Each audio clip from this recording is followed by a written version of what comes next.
そうだ、味方だぜ。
Aaron played.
Hello and welcome everyone to D6, where I, Arsham, bring together a bunch of friends from across the internet to play on a D&D live stream show.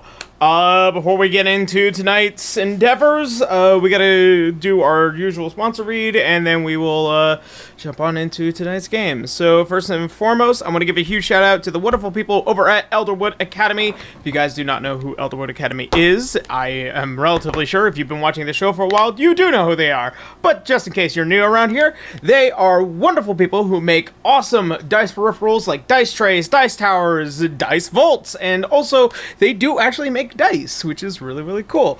If you want to go and check out some of their stuff, I really recommend you do, like this dice tray in particular, as it has like this very nice black leather with the silver inlays, and then also this very beautiful bordered or spellcaster border around this, and also it's magnetic. I keep forgetting to show that it's magnetic and it could break down and you could put it away in a smaller space, and I absolutely love it. Or if you're interested in like dice towers, they also have a magnetic setup to which it also equally breaks down. Caitlin has one, and Boo also has a dice tray, which is cooler than mine. So if you do want to go ahead and check those out, do go check out elderwoodacademy.com/D60R/ don't forget that backslash, or else they will not know that we were the ones that sent you, that we were not the ones that sent you. So that is elderwoodacademy.com/D60R or /D60R/. There's that. And then also I want to give a huge shout out to our wonderful patrons over on Patreon as they continue to support every single endeavor that I continue to do. We are trying to push towards the $1,500 goal right now. We're sitting somewhere around $1,300, so we're getting relatively close there, and I'm really excited and hoping that we manage to get to that goal, as it does help with the production of all of this. It helps with the production of all the stuff on my main channel. It helps with a whole bunch of stuff that just keeps the lights on, food in stomachs, clothes on our back, and Banjo happily fed. There's that. So that's all I got. I'm gonna go ahead. Players, you may awaken. Wise Hello. waves. Hello. Ah, God. Today is just gonna be a day, ain't it? I'm looking forward to every single encounter. You sound excited. It's going to be a day. It's gonna be a day. I've been having a great week, you guys. I've forgotten to taking care of so many things because I've been so busy with editing. All right, so before we jump on into tonight's game, is there anything pressing for D6 right now? Not that I'm aware of. No, not really. All right. You give your announcements for the... Yeah, I know we saved the announcements for the end. It's just that I always ask because I'm, like, trying to make sure I'm not forgetting anything. I don't know. Alright, so, nothing pressing, nothing standing. Back to gaming. Alright, so... Gaming.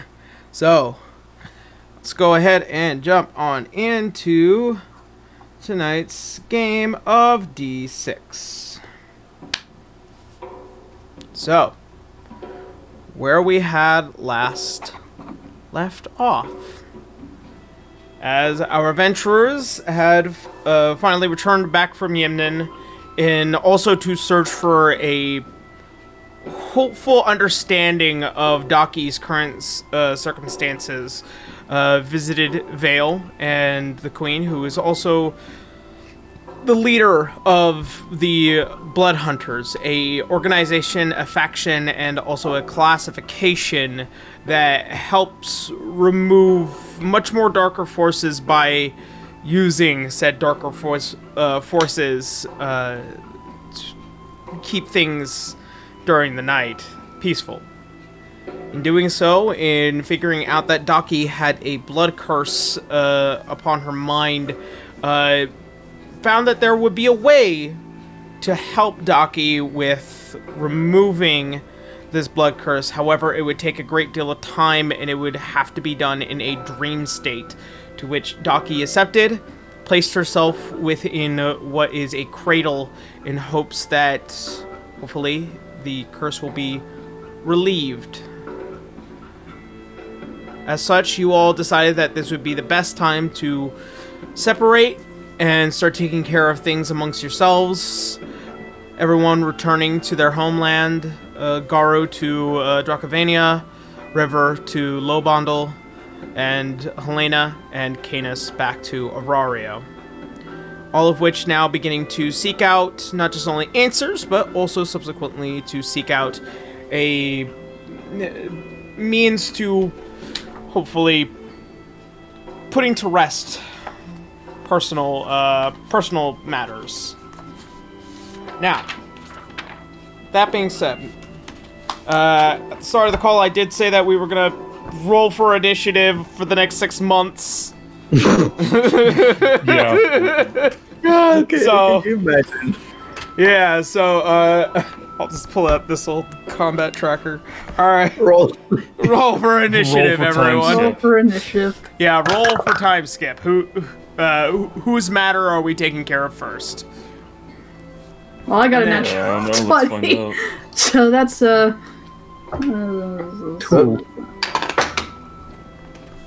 30-20. Okay. so 25 for me.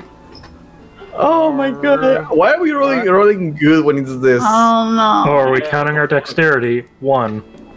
Oh. Canis with a 1. Okay, what's going on? Rolling for initiative for time skip. Okay. The ones that are active, I guess. Alright, let me. No, you're- Daki, I'll get to you because you're going to be meeting at the end of this time skip. That's fine. All right. So. Caitlin? Huh? Okay, so Helena, Garu, what was River? 24. 24? Okay. So, I'm going to let you guys do one thing in specific in this turn order. However, in one interaction, I do understand that 3 of you are going to be together. I will count that towards River's endeavors. So, If possible, I would add Garu too. I just wasn't sure how busy he was going to be in Dracovania. I guess we'll find out. yeah. So, I will say, depending on where he is, like, time-wise, we'll find out. Alright, so. Helena. He. You starting at a 25. A cool 25. So you had rolled me 3 people that you were looking for in Aurario in hopes to start this endeavor.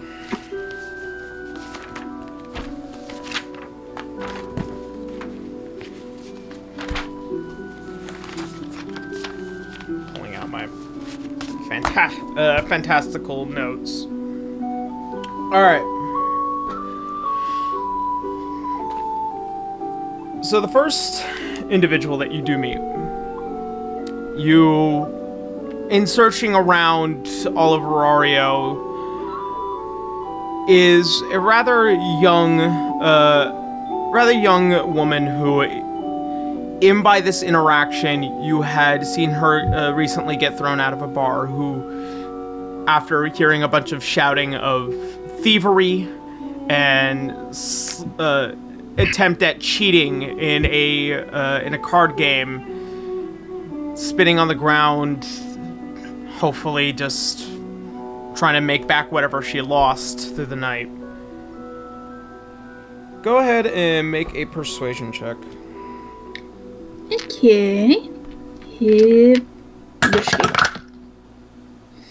Persuasion. That's 14. Alright. You meet a half-elven woman named Zymon. She, listening to your proposal on the concept of wanting to be a member of a guild with unrefined skills, could be refined to be used in a proper form.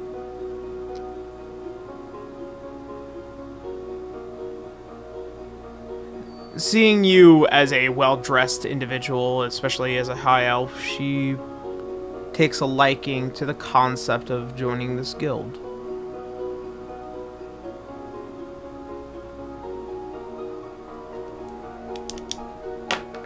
Now, I wrote out different NPCs for this. Yeah. Let's see.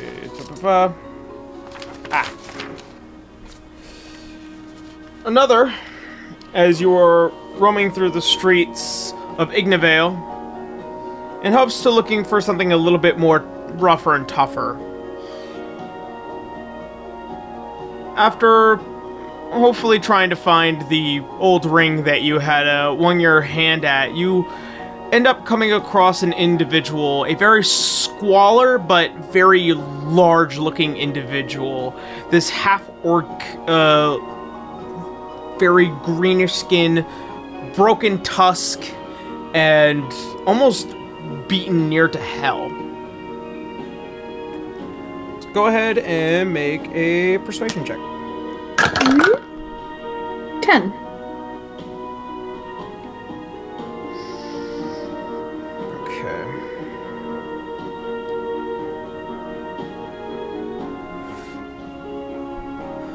This individual, known as Atrial, or Atral. Atral, as he's looking at you, he feels uncertain with your words at first. And then you begin to notice that he doesn't speak very easily, as Common is not his first language. In trying to describe in any way possible, he speaks a very odd tongue, almost closer towards giant. And in trying to learn even the most basic of common languages is a challenge for him. Mm-hmm. But he doesn't have a home. He has no clan, he has no brothers, no sisters, nobody. You pick him up, you have him healed, and he joins your guild.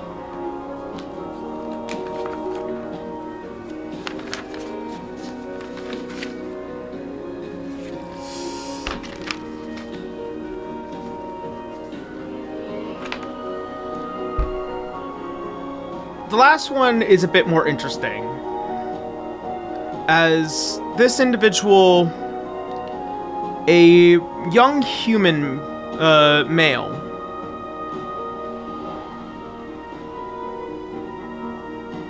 he seems a little cocky, very full of himself. This man, as he has been playing with people at a bar, very skilled in his own way, but also capable of nearly talking himself out of a very bad situation after nearly getting himself into it.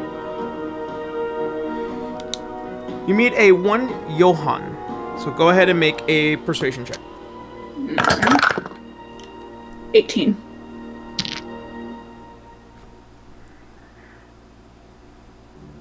Johann. This is going to be a... Johann is... He's a little bit more difficult to probably persuade after this short amount of conversation.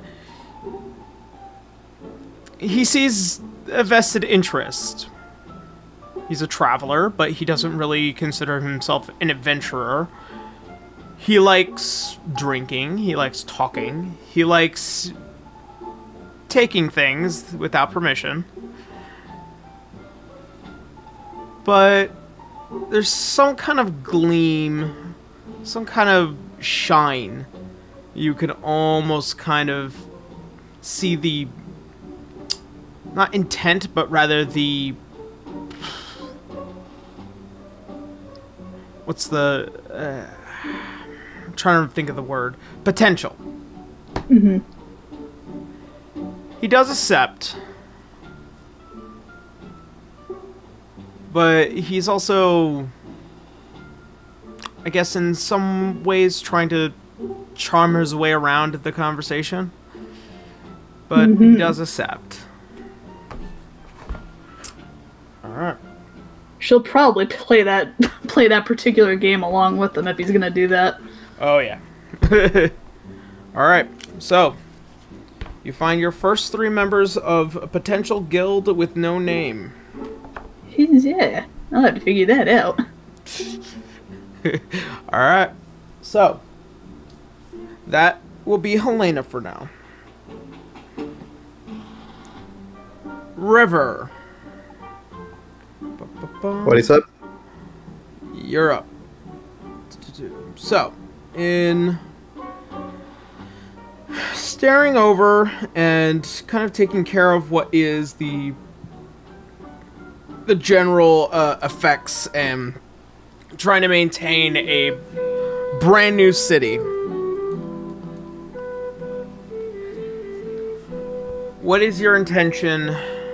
What is your first decision that you would like to move forward on?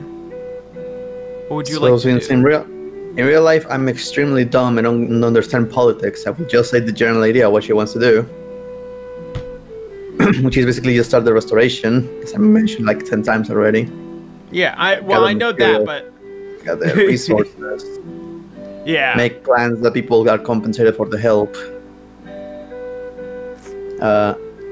River herself even going as far as going out to get more to gather food or eliminate any threats that appear due to the corruption or such.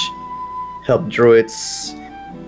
Using the restoration also as an excuse, since we're using the help of druids and other rangers. Get Ursa also on that. Oh yeah, in spending time with Ursa. Did you talk to Joe about it? Yeah, no, we took care of that. They're basically going on missions, on dates disguised as missions, basically. I would very say... awkward for both of them. Every now and then, but we ended up with the decision that Ursa is the kind of guy who will try not to say his order was wrong, and River will be the one punching the other person, telling him to fix it. Okay, I would say for the events of the restoration, taking a leadership role, spending time with Ursa, and going over, trying to maintain a sense of prominence. Go ahead and make me a charisma check with advantage. Ooh. Charisma check? Would you call that persuasion? It's a charisma check because you're acting as a leader. I'm not gonna have you roll for strength because you're already a strong fighter. No, well, I mean, is it just straight up charisma or is it persuasion? It's straight up charisma. Oh, damn it. Still good? I know. I gotta be fair. Yeah, it's okay. It's still good. It's going to be... I have plus one charisma. That's 18. 18? So, in taking this role... Wait, do I have my lucky points yet? I could try that. No, it's fine. I was gonna say.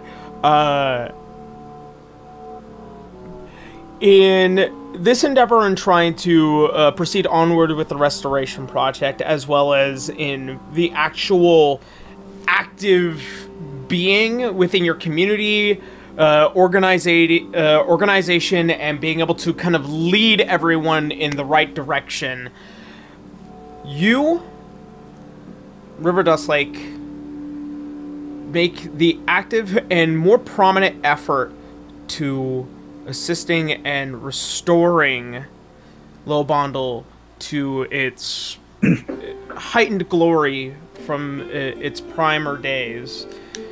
I'm there on the front line, getting my hands dirty. Yeah, you're seeing more doors open, buildings are being fixed, travel roads are being maintained, protected. The trade treaties that you had agreed upon are being successfully implemented over the course of this time. You are also spending a great deal with Ursa, and your relationship does improve dramatically. There is also a sense that there is the potentiality of abundance in the next coming season of fall, in a couple of months, with the farmland, being able to direct people where to go and taking that. You've also managed in this past season, in just by its providence, of the rather fertile lands of Lopondel, capable of growing a great field of wheat and being able to provide several households of bread and commerce, as well as being able to get everyone back in a more higher mental state than it was. There's one more thing that I don't know how it's going to affect the area depending on how you rule this, because of we don't really understand it.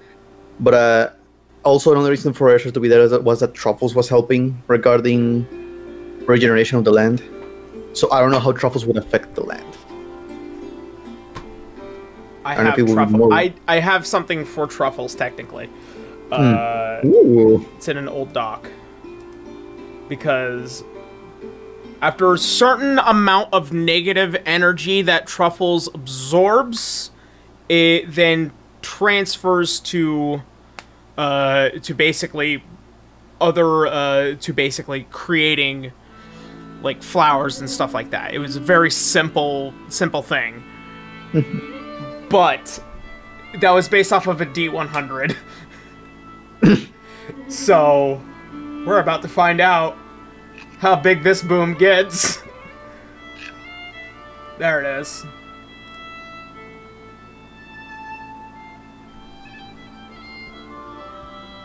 Where's my other? 21. Okay.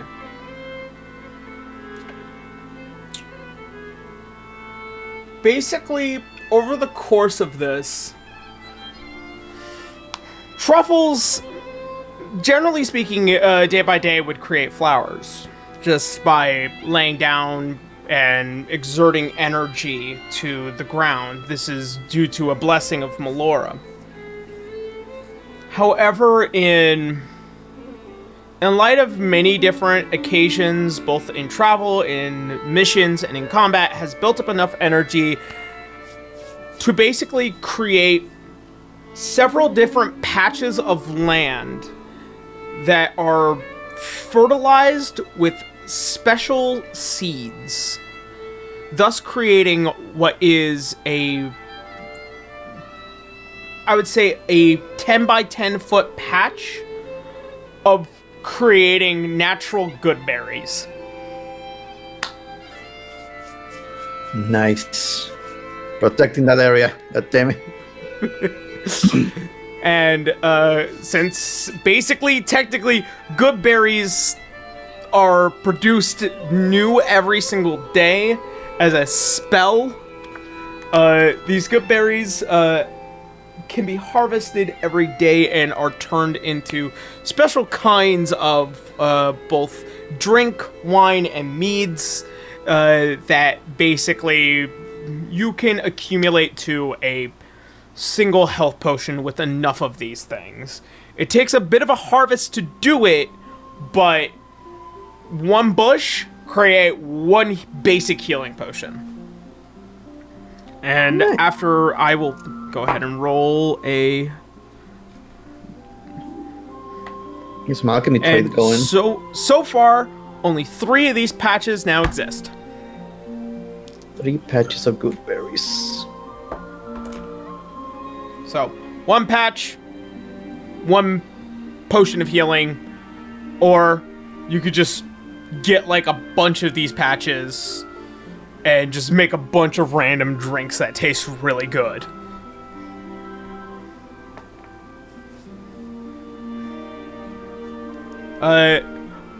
So is that so far satisfactory for your restoration project? Believe so. That can keep going on for every now and then. It's just helping. Okay, good to know. Alright. Next up is Garu. Hello.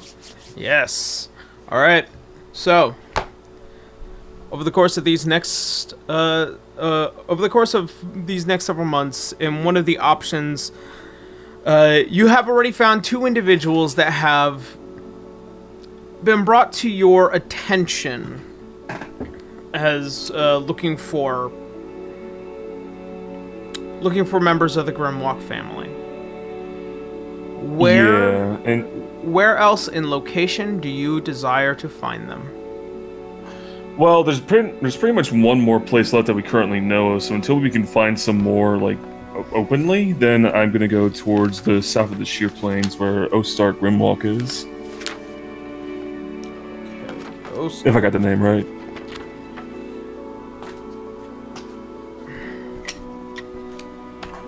And I take it since this is the same trip, so I take it Morale and Freya can come with me.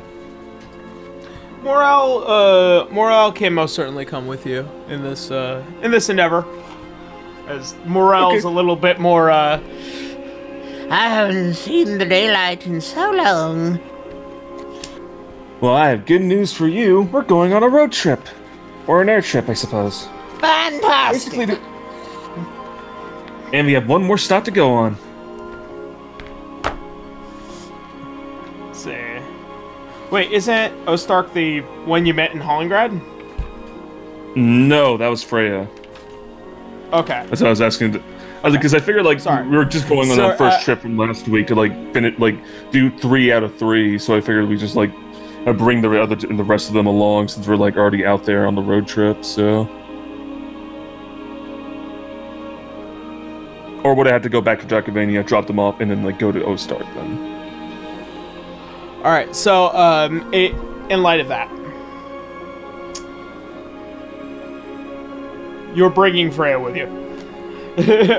Freya and Morale on this one-trip journey to try and finding as many of them as you can. Yeah. So, in this travel,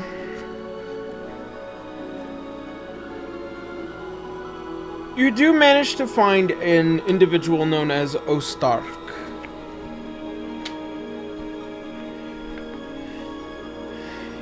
In this endeavor, from what Sterling describes this this blackened dragonborn, you know it is in detail that they are covered in scars, almost looking like lightning patterns. And oh boy. In this endeavor, he's a little bit more reserved, as he is staring at 2 of his own kinsmen. And there we have it. As you can see, I'm currently looking for my relatives, and, well, I found out you were here, Mr. Ostark.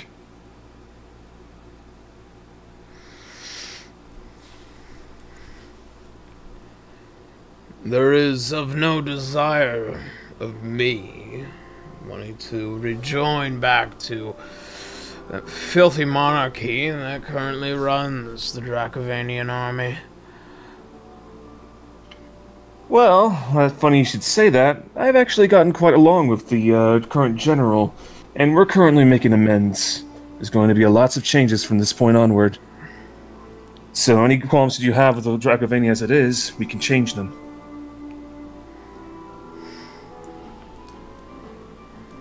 Although that being said... Go ahead. Please do excuse me. I've found a home here. Well, yes, it's not much of a home, as he's pointing out towards most of these barren cities of people just kind of living just to live.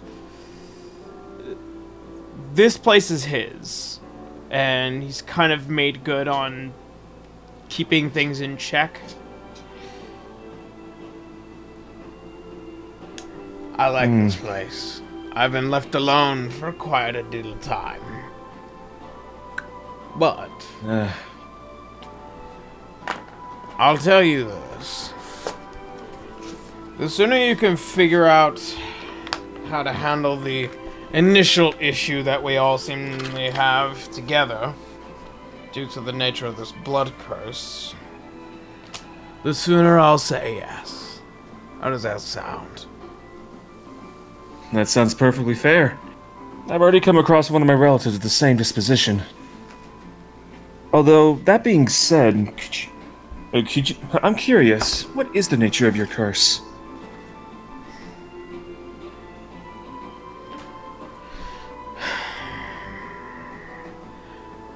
If I look into the eyes of a creature, they are considered paralyzed by the sight of me. Therefore, it has made it relatively with ease of being able to make people shake and piss in their boots.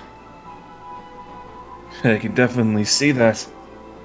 Seems to be quite the powerful ability. And you seem to have quite a good mastery over it, too.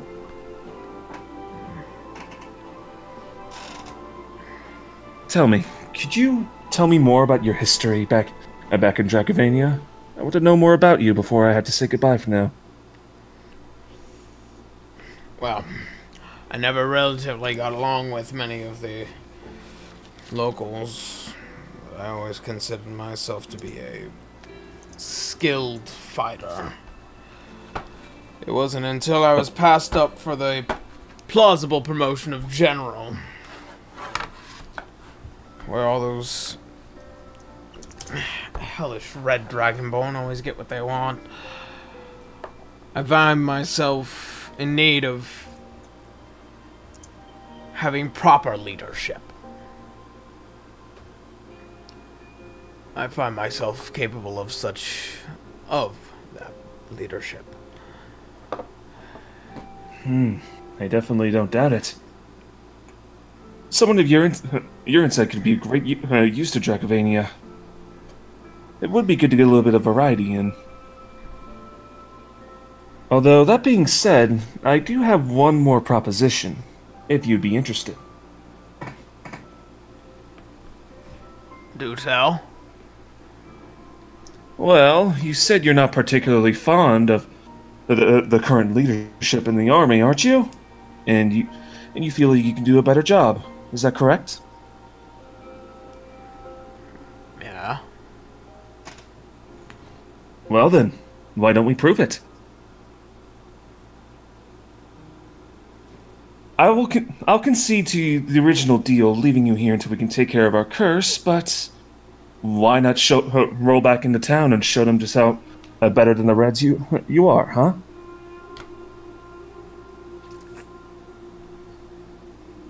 Although I am aware that you won't. Although I am aware that you do have your place here, so if it helps sweeten the deal, then let's lead this to a contest. And he's gonna like push back his little robe, his like cloak. Would you care for a little spar? If I win, you come with me, and we can show them just how much better you are.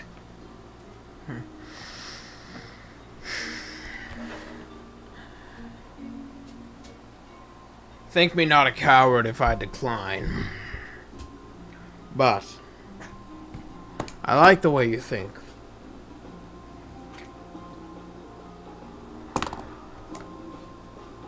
On the condition that you find a way to break our curse.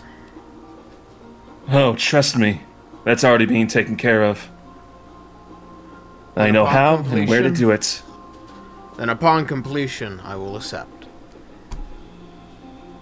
That's perfectly fine. Do we have a deal? He's gonna put his hand out.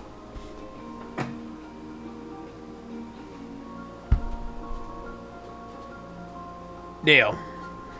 And he extends his hand back out and shakes yours, and once again that feeling, that vision of this other individual, you see a battle-scarred, battle-hardened individual in those dull yellow eyes.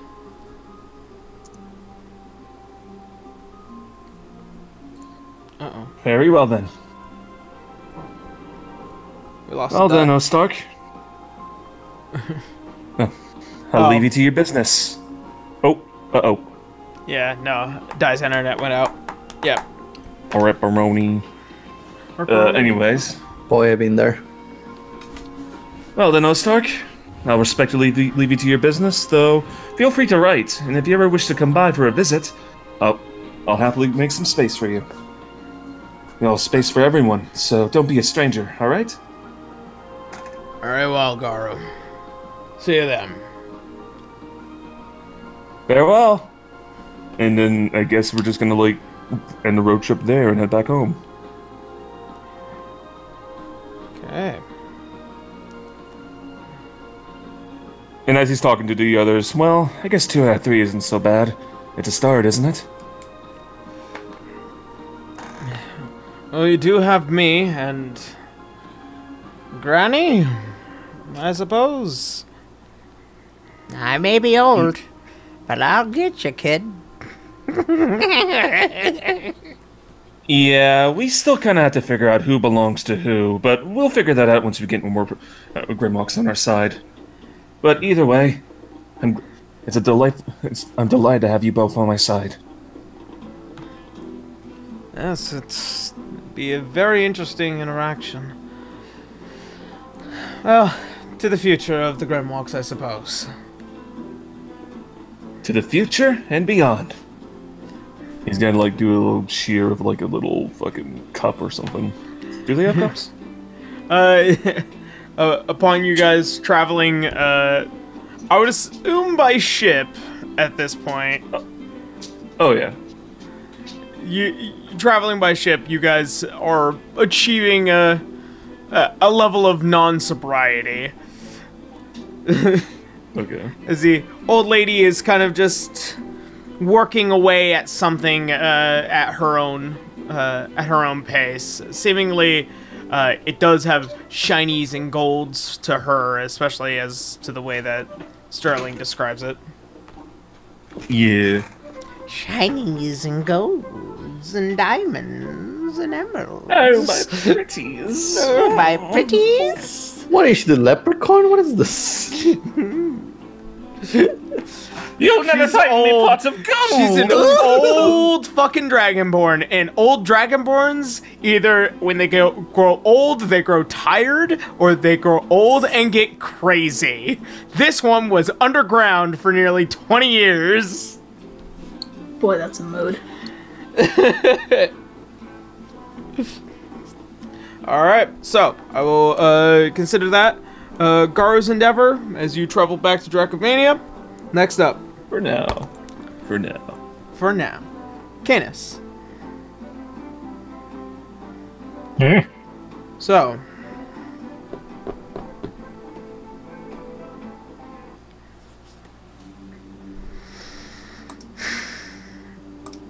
You have desired to speak with Bahamut for a while.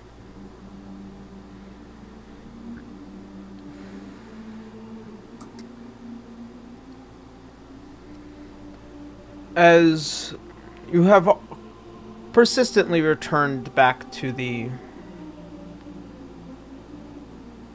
main cathedral,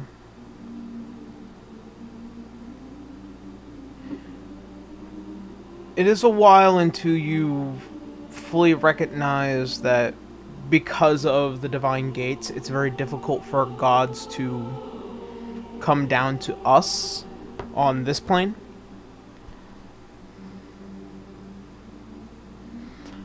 Go ahead.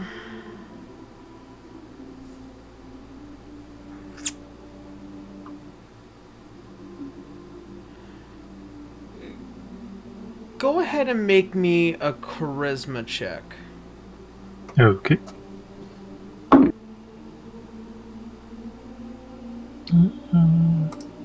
Just a check, right? Not a... No, actually, it's a wisdom check. Sorry. Ah. Well, that's even better then. Base 15, I got plus 3, so 18. 18?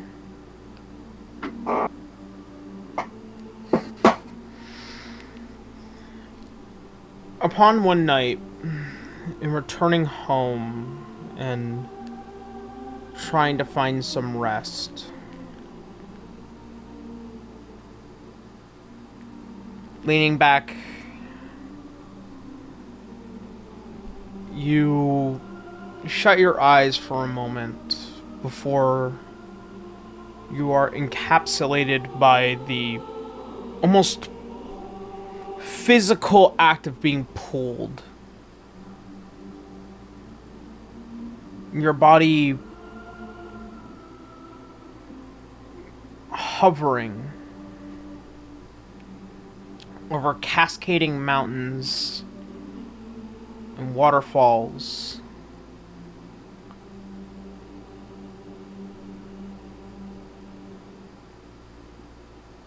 Towards the top, you begin to see this palace of platinum. And there you see individuals, winged, devas and solars alike,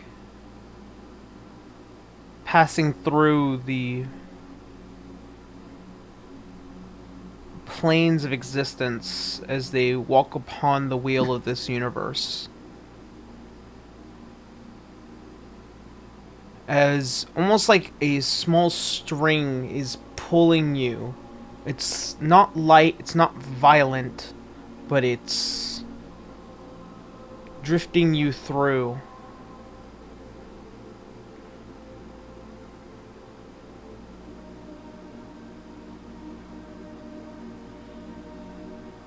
After a few moments, and you find yourself blinking to a new location,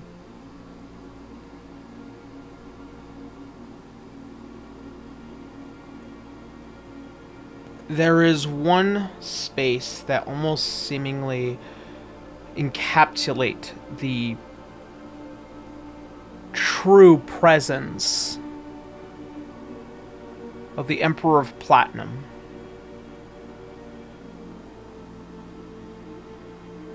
There you see what is this throne, and a creature heavily armored. The figure of that of a platinum dragon as it sits upon and staring down.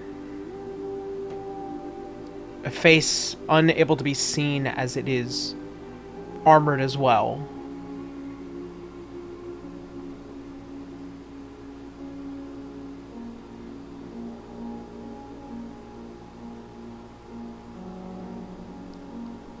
This billowing voice, as it begins to almost create rapture in your mind, this presence,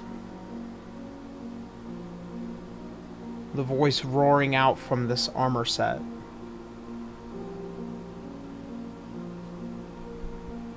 My son.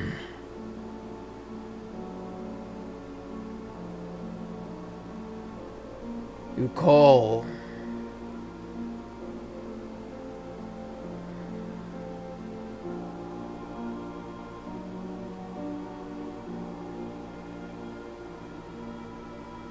I do.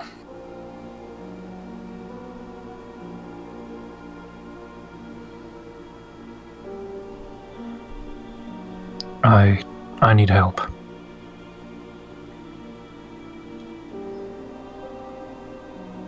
I do not doubt.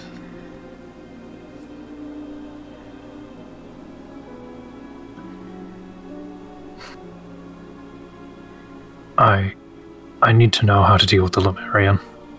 And I need to know what your involvement with everything with this is.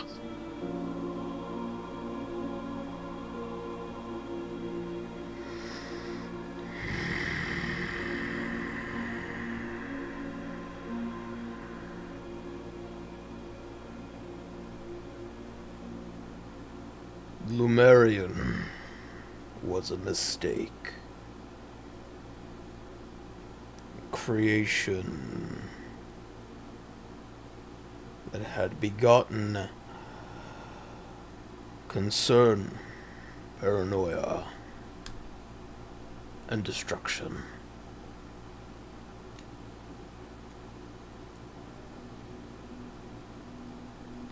when we were given the power of creation, there are many of us that believed the first step was to create those without limit.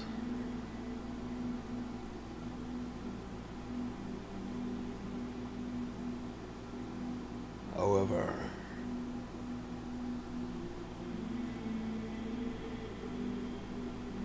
there was a flaw in that design.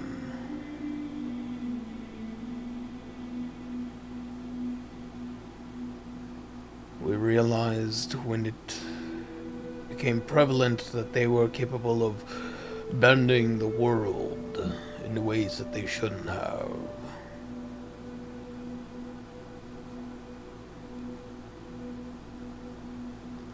A decision needed to be made.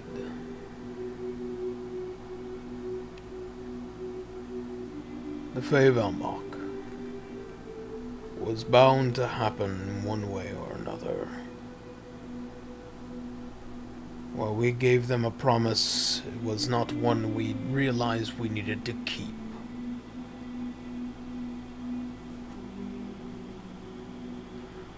They began to build the Ragnarok Project, as they had called it.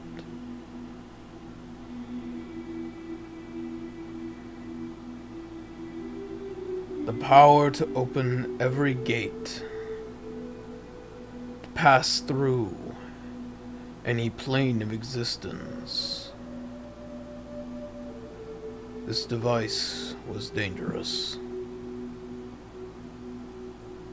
No bounds, no limits.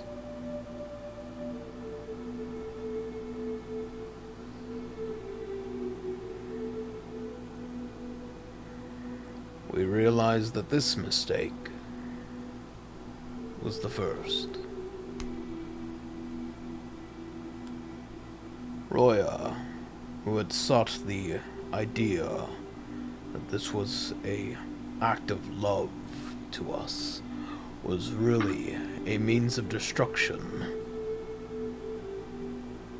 Imagine, if you will, a single isolated place with all that energy flowing endlessly would create a fixed point in the universe, ripping it apart. An example of that is what you see in that place you call Lycia Bay today. That is on a smaller scale.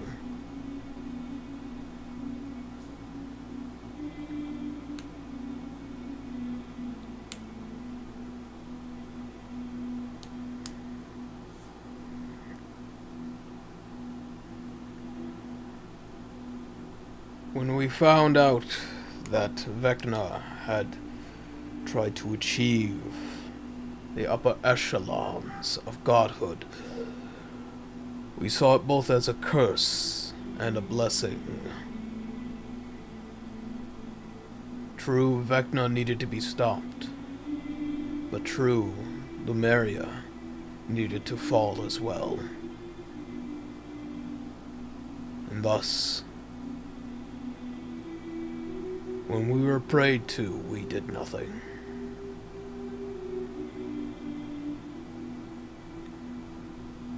And thus the stain of history, Lumeria wiped from many books. The gods feigning ignorance.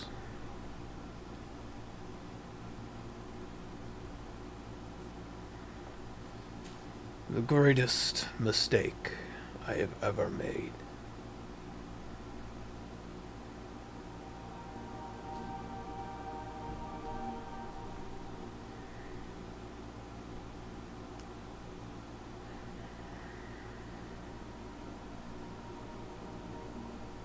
Do you regret not helping them?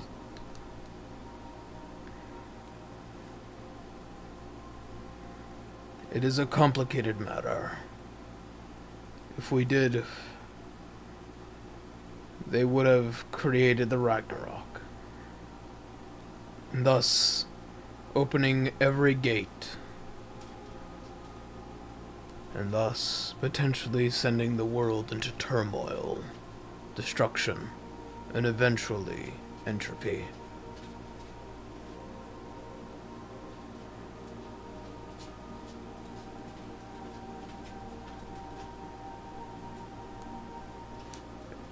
But since I did not, and since the potentiality of that was prevented,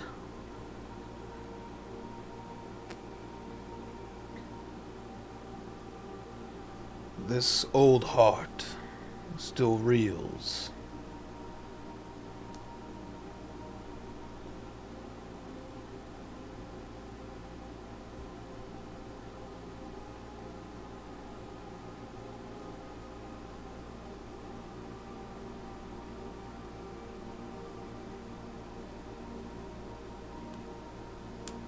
I can understand why he blames you for everything then.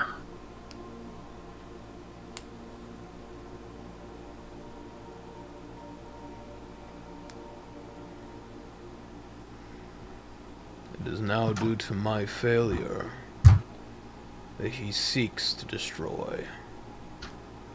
He wishes to complete his Ragnarok project. Only this time, with malicious intent.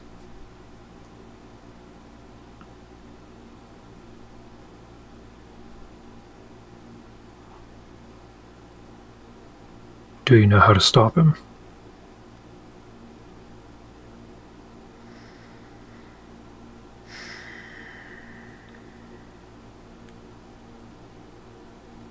There is one way.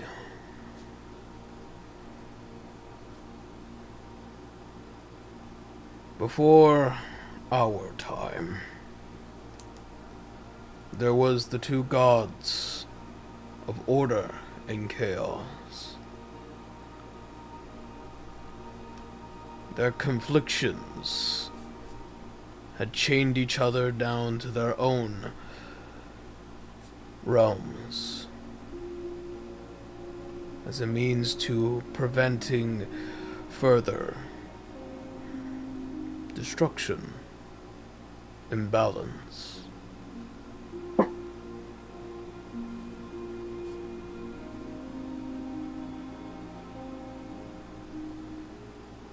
Those chains can be created again. However, the knowledge of those chains lie solely with the ones that had created it all.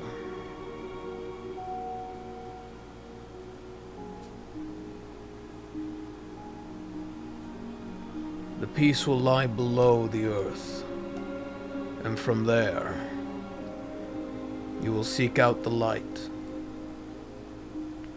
and he will tell you what you must give and what you will take.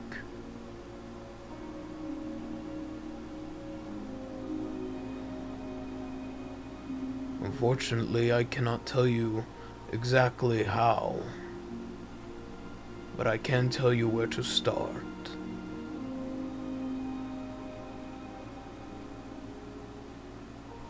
My son, I have lived with many regrets, but I wish to tell you in this very moment, you were never one. I do not have any expectation of pride, but I do hope that you live long enough to where I can see a rather prideful end.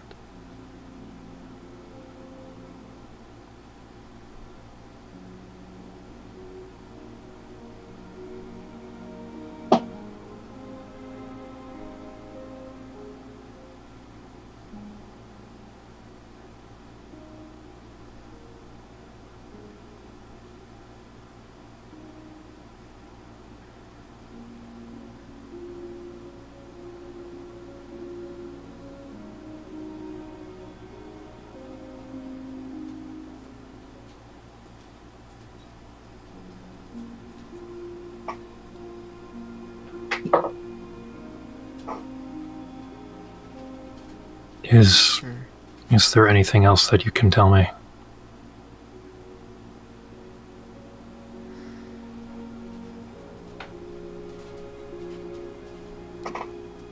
Unfortunately, I am also bound by my own laws, and I cannot speak any more on the matter.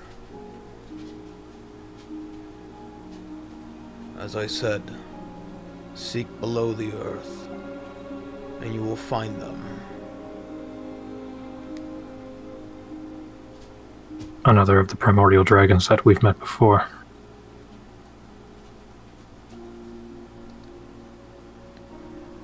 In this interaction, you can see that the armament, while almost having no basic movements, you still see the eyes, as they are like blaring steel, staring down at you. And in this moment, he does close his eyes, almost in affirmation. And you see one finger as it raises and then lowers back, and you feel your body being pulled away. As it is being pulled out of this palace, you see once more atop this mountain, the highest point in all the universe. Your vision darkens and it fades out from this vision, and you are woken. Daylight.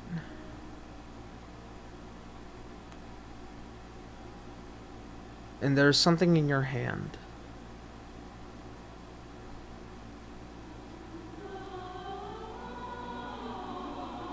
What is it? As you open it, you see there is this symbol. It is that of the Platinum Dragon himself, and what looks like to be these two long tines that ring. It is a tuning fork.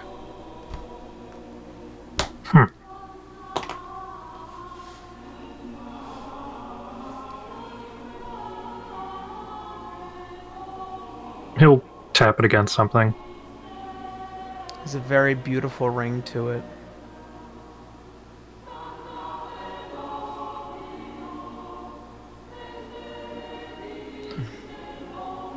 Cryptic as always, I see. As all guards are. Alright.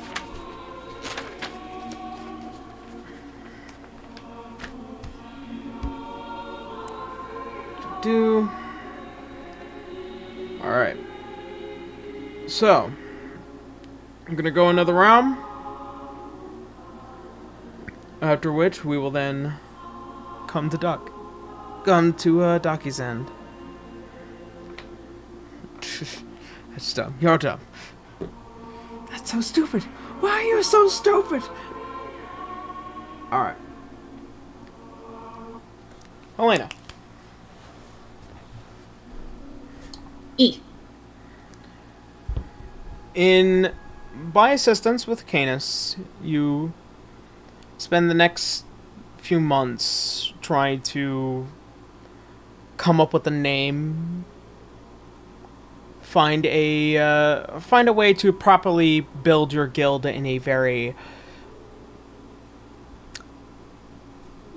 say, normal form, as this place is old, it is dusty. However, you do spend time with these individuals, trying to figure out how to train, trying to figure out how to teach the rather particular skills and art of the rogue.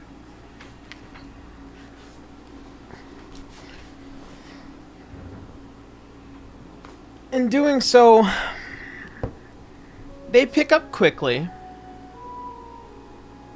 They garner some levels of interest in not just only using their abilities for themselves, but also in trying to make a proper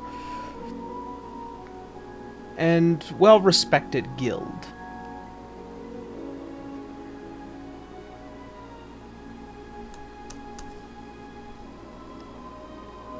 In doing so,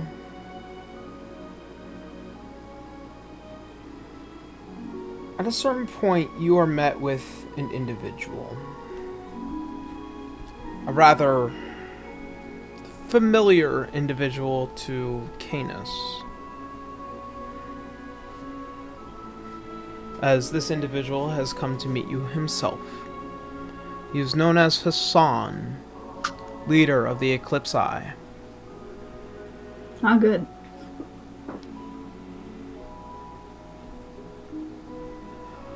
I had hoped to come and speak with you on a very particular matter. You wouldn't happen to have some tea on hand in this rather delightful looking place? Do I? I mean, basic amenities such as coffees, teas, some rations are being brought here to this new place. Sure, I think we can scrounge something up. She'll go towards the kitchen and she'll start prepping some tea. And to what do I owe the pleasure? It's not a heavy-handed matter, but I thought it'd be well to inform you that you might be stepping on some toes. Oh, I'm afraid I do that a lot. Comes with the territory of my job, don't you know? And she says and gives him a little wink. As you do, you hadn't noticed how quickly he had moved closer towards you, almost as if getting up in your face.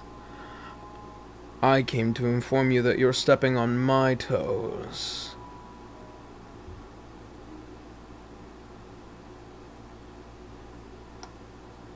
She raises an eyebrow. Ah. You see, as getting close to him, you see that long silver hair and those golden eyes.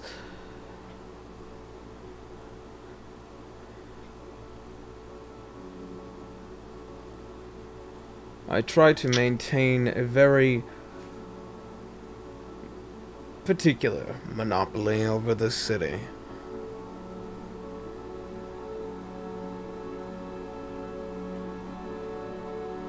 How'd you find yourself agreeing to join me? I would have not said no.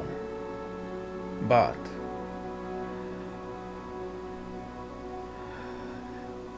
it is quite interesting to see that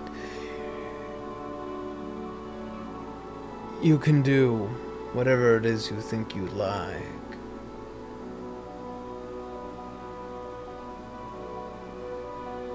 I have no intention of stopping you, of course, but I have every intention of letting you know that if it comes down to business being twisted one way or the other, I will not fail to unleash the full force of the eye on you.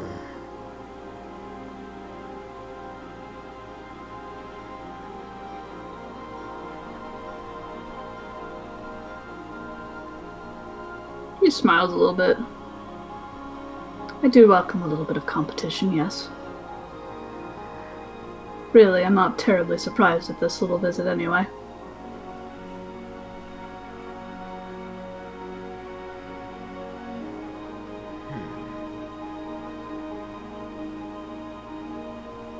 Don't you worry. I'll try not to threaten you too much. He takes a sip of the tea. I'm glad we're at an understanding, then. I'm not the only one in town with such vested interests, but I particularly don't want to start any fights, especially with you and your, boyfriend.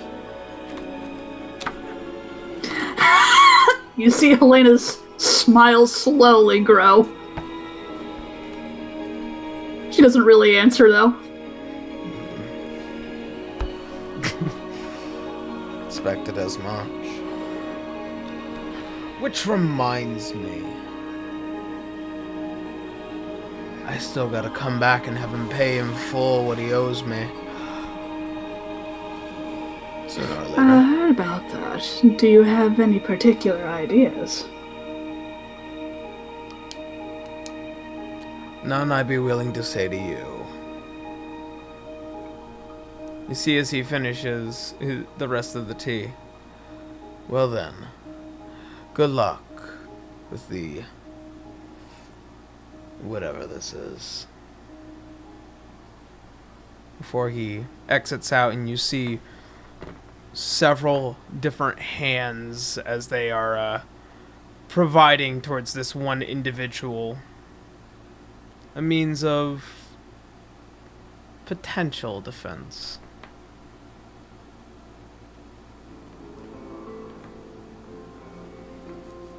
She whistles at her students. I hope any of you noticed that. You see as you see as Atriel is like, very mean. Very mean. You see as, Don't you worry, though. We're going to be much better than that. Oh, I've gotten beaten up before. I'd rather avoid that level of intensity. Johan's just been sitting in a corner just smiling violently. Bit of a dick, ain't he? Very much so. But sometimes it's necessary. And perfectly understandable, really. Like I said, not surprised at all. Well, shall we continue? As onward. You all continue to proceed onward with your lessons in the art of thievery. Alright. River.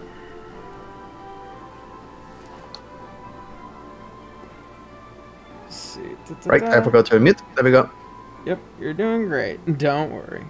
I am just trying to get my own ground here as I'm organizing everything. So, the restoration project's going well. Haven't had too many conflict. You've been spending plenty of time with Urza. Anything of a particular thing, or any particular furthering motives that you would like to commit yourself to in the next coming month? Basically, as soon as the city looks in... I keep fluctuating between city and town. I keep forgetting how big it is. Because it's a region, but still. Yeah, it's... I would say it's more of a town still. It's by the hierarchy of, you know, by how many people live here. This would be considered a town. In light of that, you do notice that there is, in these coming months, a massive improvement to living here. So basically, as soon as the region, I'm gonna keep calling it now, looks in shape, like it's well taken care of, the people second in command are taking care of everything. I got some retainers and everything to start doing some more paperwork. I hate it. I want to get out of here. I want to go out. So, planning a trip to good old... I forgot the name of the city of Canis. Auraria. Planning a trip to Auraria to get some stuff done. Passing by. Basically commissioning to get done enchantment on my shield. Still paranoid about the future to come. So it doesn't hurt to get ready. Okay. I'm looking to get some stuff done when it comes to protection. So you could see enchanting the shield that I have. Alright. It's I'm going to be with assuming a- you're seeing Dominic Magic for Man. this. Little Dominic. The one person I trust right now when it comes to magic. Yeah. And that is as close as possible. Oh yes, it's a very easy thing to do. Depending on what you want, a stronger shield or something of particular resistance. As much as I would like a stronger shield, I want to let's say increase the elemental resistances that I have, and also it's between my budget. So I'm gonna say just enchanted with lightning resistance. Right, should be a relatively easy thing to do. I do have some materials that I can definitely do it on, so if you come back in about a month or so, I'll be able to hand it back to you, and also for a good price. Yeah, I'll be coming back here to get Helena and Canis for something next month, so that's going to work perfectly for it. Awesome! Alright, I will begin work right away. One quick question: would you happen to have something? I've been going crazy about this for a while. Would you happen to have any figurines that can turn into animals? Let me check. AKA metagaming figurines of wondrous power. Okay.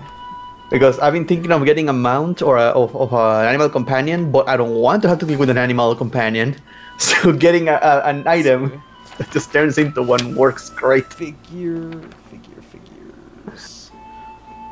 A, C, D, E, F.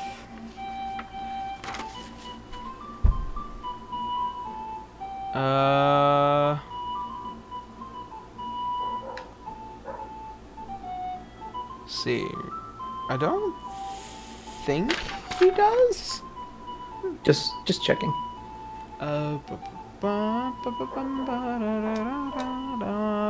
He does not. Okay. If you ever come by one, let me know. I'm interested in getting one. I will definitely keep my eyes and ears open. Also, did Helena ever sell the thing?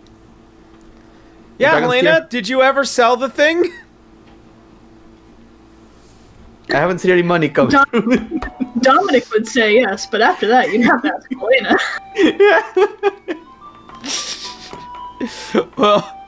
Well, there's a grand total difference between does he have this giant tier in the back of his workshop or not right now? I guess the question is, because she would probably be curious, what can you do with the tier? So it's basically more for making more magical items. This magical item in particular would make dragon slayers, dragon armaments, as well as what are multi-resistant based armaments. So like, so it gives you resistance on, different elements and stuff like that. Okay. In which case, she would probably sell it to him, and she'll, tell him that if he'd be so kind as to, if he has any goodies with that, just let them know. I definitely will. Why do you say that? Just randomly, you say, I certainly will. You're having a flashback there? He's having a flashback. And then it jumps all the way back to River. I certainly do. So if you sold it to him, you would have gotten 5,000 gold on the upfront. In light of that, is turning towards River. I certainly do have that tier. The money was handed to a Helena, and that is a matter that you would have to discuss with her. I will. Cracks her knuckles. And then cause I did. Okay. Alright, so. It's okay. Delivering the shield, Where's paying the my money? 1,000 gold. Where's my money? Alright, so, upon letting Calroon kind of take care of things back in Lowbondle, you returning back, meeting the Magic Man, getting your shield upgraded over the course of the next month or so with this. Anything else that you want to do while you're in Auraria? Just minor things. As much as I want to say hi to Canis and Helena, I'm just passing by to get some deals done when it comes to like letting people know low bundle is doing better, trades can start coming in, and see whoever I need to talk to so we can make a path from the train to go by low bundle. Just basically researching what I need to do to get that stuff done. I want to connect low bundle to the cities. Okay, make a...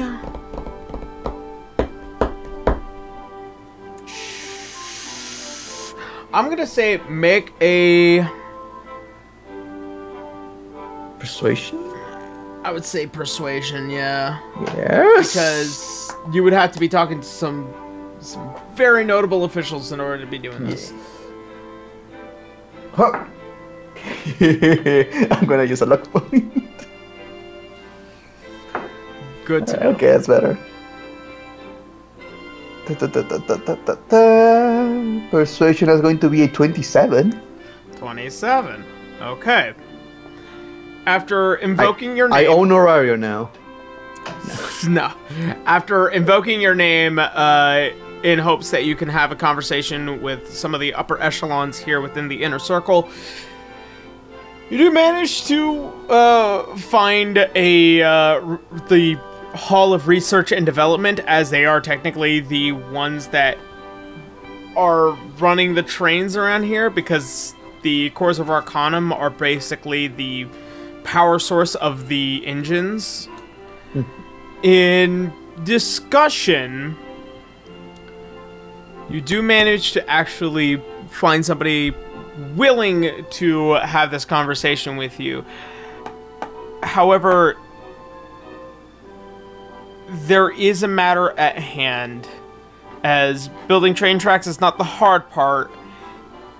It's building more trains is the thing that is kind of holding a lot of this stuff back, and there's only one man that exists that has been able to use those Cords of Arcanum to build those engines, and he lives in Kilixmire.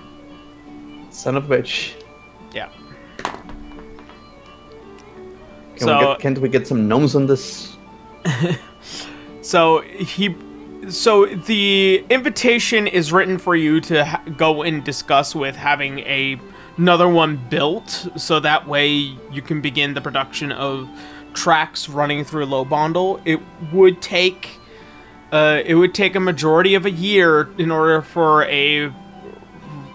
that length of for that length of train track, as it also has to come to a convergence.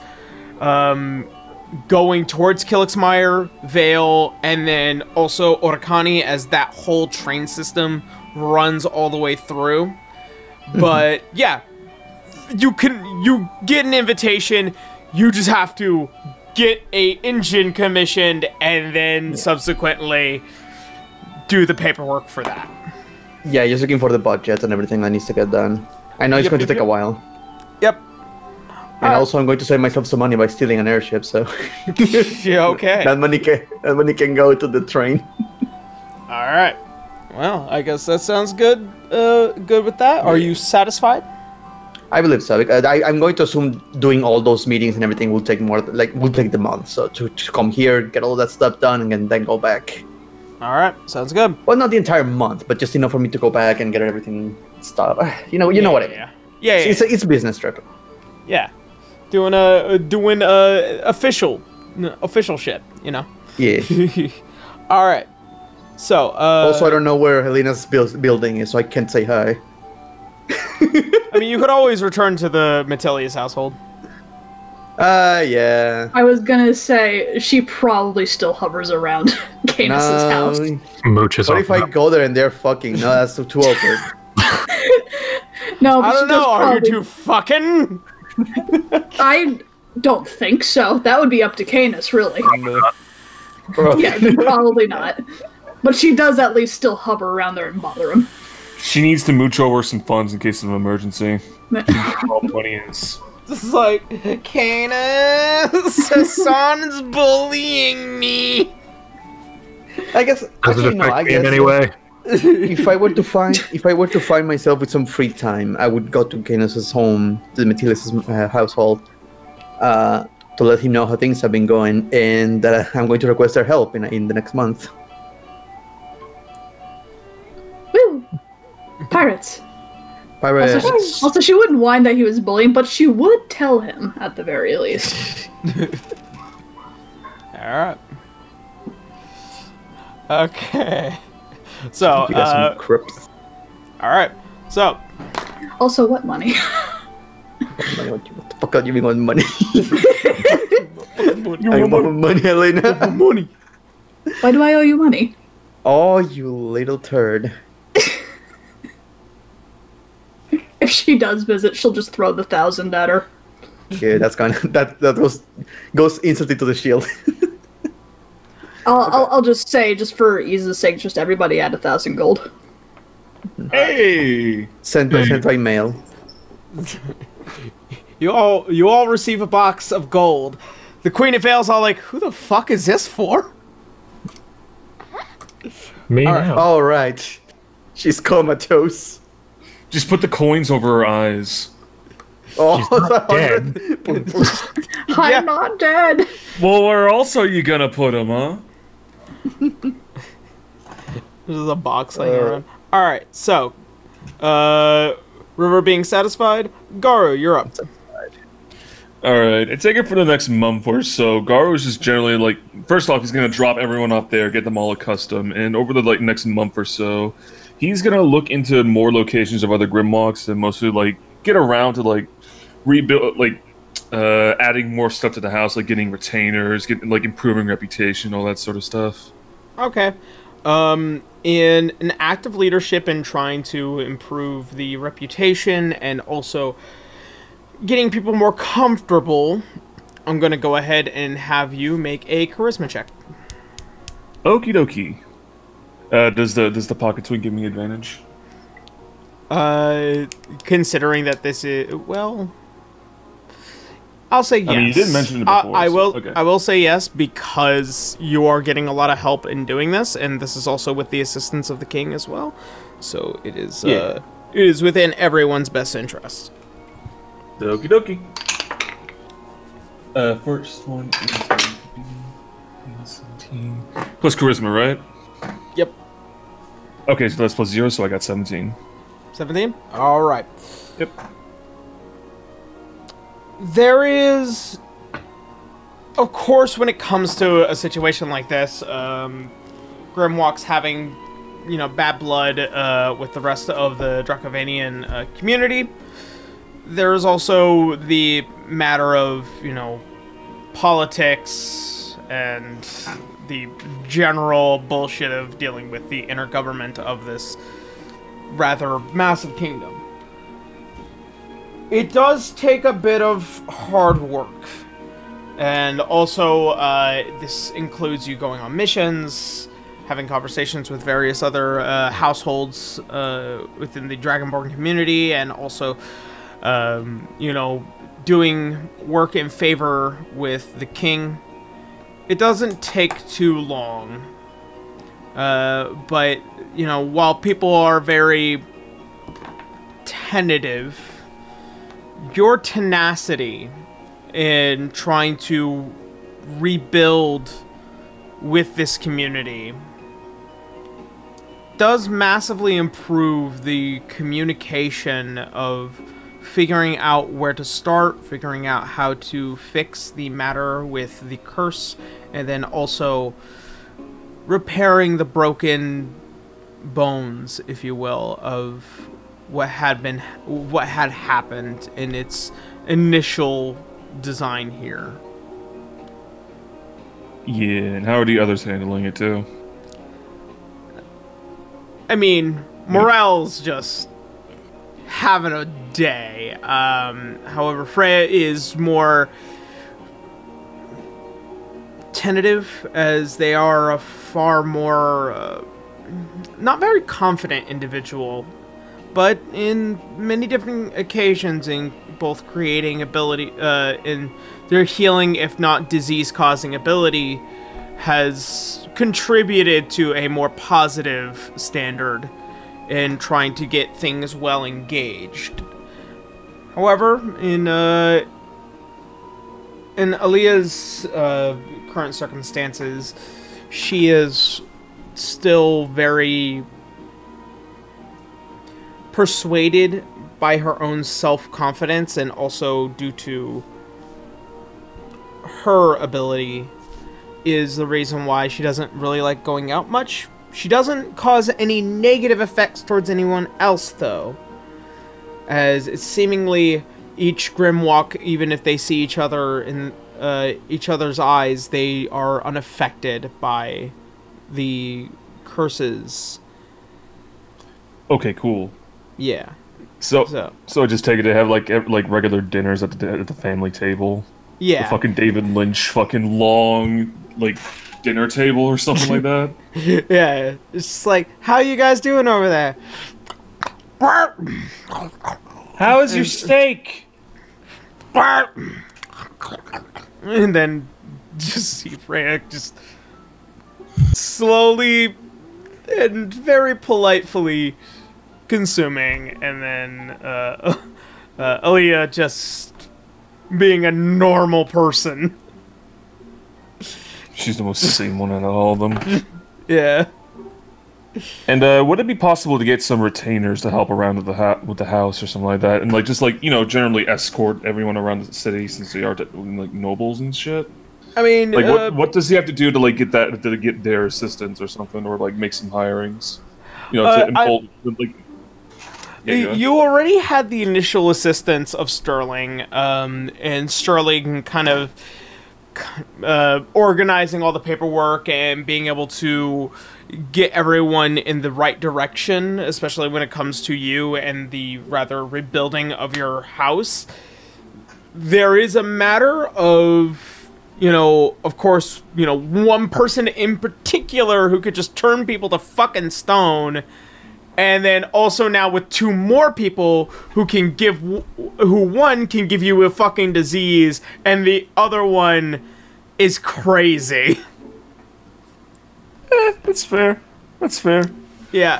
But so there's a lot of people that are kind of like we would love to help if it weren't so goddamn dangerous. Then as another part of his for the first couple of months, he's gonna look into methods to get them in to bring in retainers and assistance safely or something like maybe get some special glasses or an outfit or something, a uniform.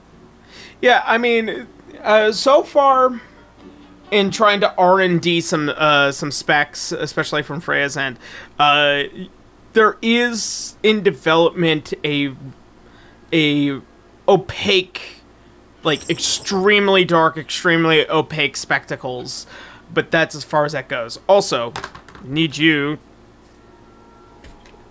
I wanted them to have all cool red shades and nice little suits. If I'm gonna get retainers, that's their suits and cloaks like Garu. Yeah. The fucking what are they called? Never mind. Yeah, what do you need me to roll? No, I rolled for the thing. Oh, okay. Okay. It's not itching as much as before. And that's because some parts of it have been relieved.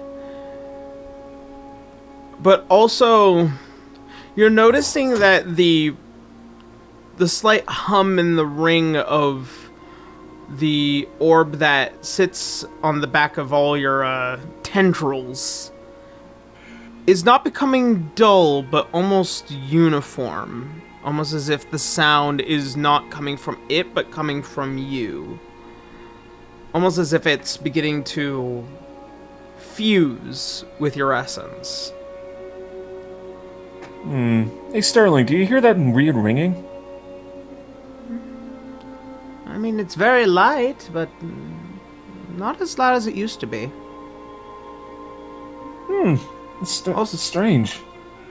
Also, you got some on your arm now, and you can feel that it's not originally where it was on your side here, it's now actually moved to a different space on your What, body. the itchiness? Yeah. I thought I was getting rid of that. Must be a scale condition, I suppose. Does it look Nothing that I've bad? ever seen. No, it's. Well, you are a dragonborn. You would molt. When was the last time you Yeah, molted? I don't know. Now that I think about it, I don't think I ever have in my life. Strange. Yeah, they definitely would have mentioned something. The monks, I mean. Oh, yes. Well, if it's happening now, you'll probably see the results of it sooner or later. I certainly hope so. It feels strangely relieving, but we can have time to itch later. We got work to do. Righto. Alright. Now, Sterling, give me the papers I have to blindly sign. I have a stamp ready with your signature. Excellent! And then he's just gonna do that for the evening. Alright. So, Garu, are you satisfied with this? For now, yes. Alright. Sounds good. But what's, Goodness. like, I take it, like... Oh, never mind. Go ahead. I was gonna say, are you satisfied with pretty much? Yeah, I the, just forgot to ask. I just forgot to ask, like, what's the status on, like, finding more Grimlocks or whatever, but that can be taken care of in the next round, so Oh. go ahead. I mean, in light of that, this that freaks me out, man. That freaks me out.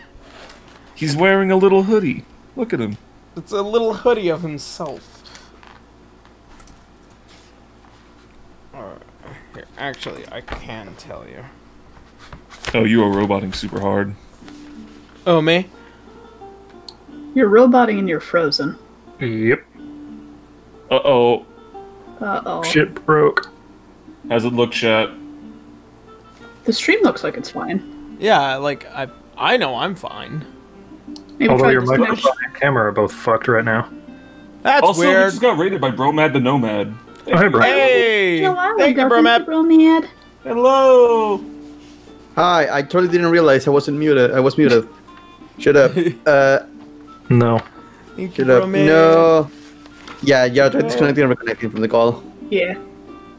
Okay. Turn it off and on again. Yeah, Discord is the issue right now. Okay. Because the stream is fine. Yeah. Let me. We can't understand you, man. How we can plot against him. What? We can The plot. fuck? You okay there? Still roboting Yeah. a bit.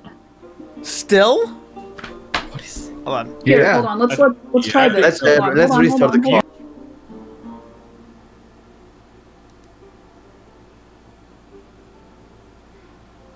This is a strange matter indeed, friends. Somebody switched us to Central. Nope. Keep talking, damn you. Brah, brah, brah, brah, brah, brah. Yeah. Wow. You still Nope, that sound didn't about help it, at all. man. Just do a hard restart of the Discord overall. That should do it. Yep, alright, let's just restart the call.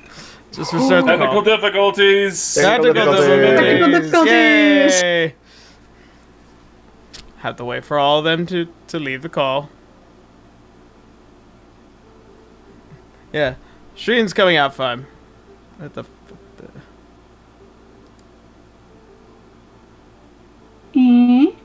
Yeah. Right? yeah. Sound clear. Oh, Yeah. there we go. Keep talking. Alright, are we Talking. good? Are we Perfect. Yeah, good? that Looks sounds good, good. yeah. Okay, we're fine. Okay. Thanks, Discord. We're very Onward. quiet though. No. I'm kidding. I swear You got to enunciate. I gots to enunciate. Swear to fucking Christ on a goddamn cracker. If there is one more goddamn thing, and I mean one more goddamn thing. Why is it not crack? I always hear that. I wonder. No, continue. Unimportant. I just It's a Do you want reference an to answer to religious that? no. It's a reference to religious wafers, Bracky. Yeah. Ah, Because the body of Christ is crackers. well, bread, but close enough. It's crackers. And grapefruit juice is the blood. Jesus is made of crackers. Sounds alright. That's what he's worth. Eat a cracker, about drink to some make the wine. joke. You're one with Good God. old white Jesus. Is he what he thinks Jesus looks like, or what Jesus actually looks like? Yeah, you watched that, didn't you? Yeah. Nice. Good Oh, old time fuck. wizards. Oh god, I fucking love time wizards. Speaking of Jesus, Canis, let's see what's happening over here. Okay, so there is another name that does begin to pop up for you, Garo. I'll just go ahead and go over this. You do know that there is, or no, there's two names. There is Manifold and Tantix. Tantix. Okay. What does it have their names or like their locations or what? So those are the names. The locations of Manifold is currently in Faveris. That's in another fucking plane of existence, isn't it? No, Faveris is on this plane of existence. You've actually been to Faveris before. It's where you killed the Rimaraz. Oh, the snow place. Yeah. Oh shit. Yeah. And Tantix is currently on the far south end of Wallenstein. Trying to remember the name here. I don't have. I know it's a southern town in Wallenstein. That's what I wrote down. Yeah. So I will choose one now, instead of having chosen it earlier, like a good DM would have. Yeah. Let's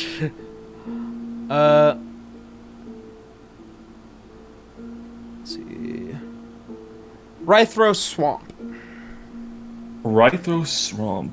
Okay. Yep. WRIGHTHLOW.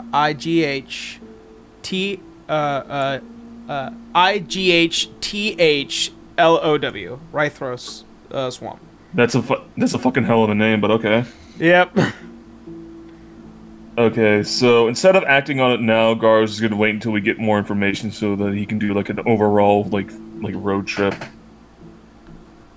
So basically, in the next round, if there's any more developments, he'll probably act on the other. So he should be good for now. Sounds good.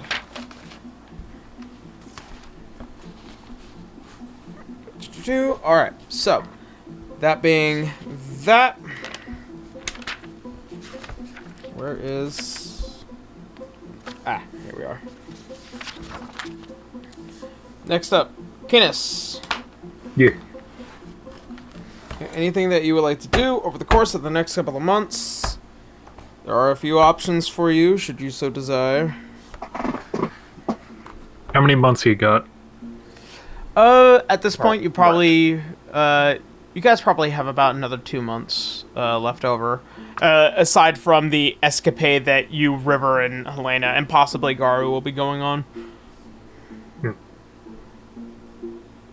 Well, that wasn't enough time for the thing I'm thinking, so... Well, visiting that the kid. depends. Do you want that? How far back do you want this to go? Because you have plenty of time. The thing he's looking at takes 4 months. Yeah, we could do it in 4 months. Alright.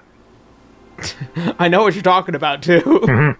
And that requires talking to Dominic about some other shit, too. Alright. Or at least getting his help with it. Let me put on my blue robe, if you will. Woof! Alright. Sorry. Orion lost his ship. Canis! Glad I could finally meet. Glad I could get some of your spare time. Yes, I have... Over the last couple months, I've come into possession of this. And puts the Manual of Iron Golem down. Just on the table. Yep. Yeah, just blank. Well, Short. Simply put, I want to make it. Alright. But it's more finding the time and resources for it, and may need some help in getting that done. At least in a quick manner. The manual. Let me just- Also, minor modifications to it, but we could definitely go into that at a later date. Well, we could technically start today. I just actually finished your friend River's shield recently. Oh, well, that's wonderful. Yes. So much commissioned work and, you know, just trying to keep myself busy, if you will. Well, consider this definitely commission work, but it will take some time. Let's see, it must be a spellcaster with at least 2 level 5 slots. Do Yeah, you I think have we're 2 both definitely capable of that. Oh, okay. Sure, they can't use the manual. Helicanus has a 7th level spell slot. Okay.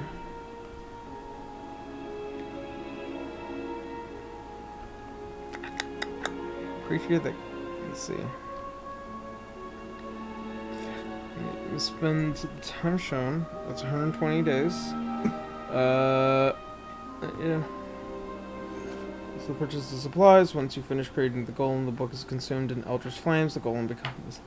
When the ashes of the manuals are sprinkled on it under your control and it understands and obeys spoken commands, see the monster manual for game statistics. Okay. So for the sake of the argument, you definitely have the money for this. It does take a vast amount of your wealth to do so.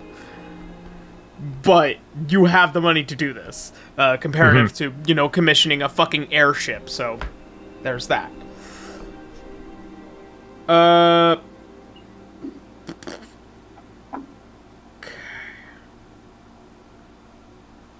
I will say, considering, due to the nature of this, considering you have to, and I actually mean you have to, it is 8 hours per day.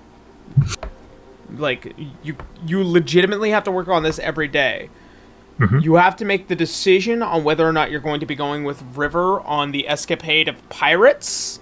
Oh, no, wait, no, since Dominic would also be helping, I will say, don't worry about that. Never mind. I said something stupid. Don't worry about it. You're fine. Okay. Yeah, I got a wizard to help tag team me in making a fucking iron golem. Yep. The new sun.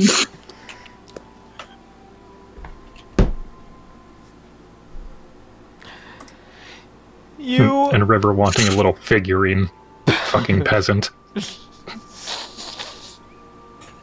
You're both royals. Okay. So. Yeah, you ask Dominic in assistance for this. The cost as it comes to you is surely exemplified by, oh man, your accountant is not very happy about this.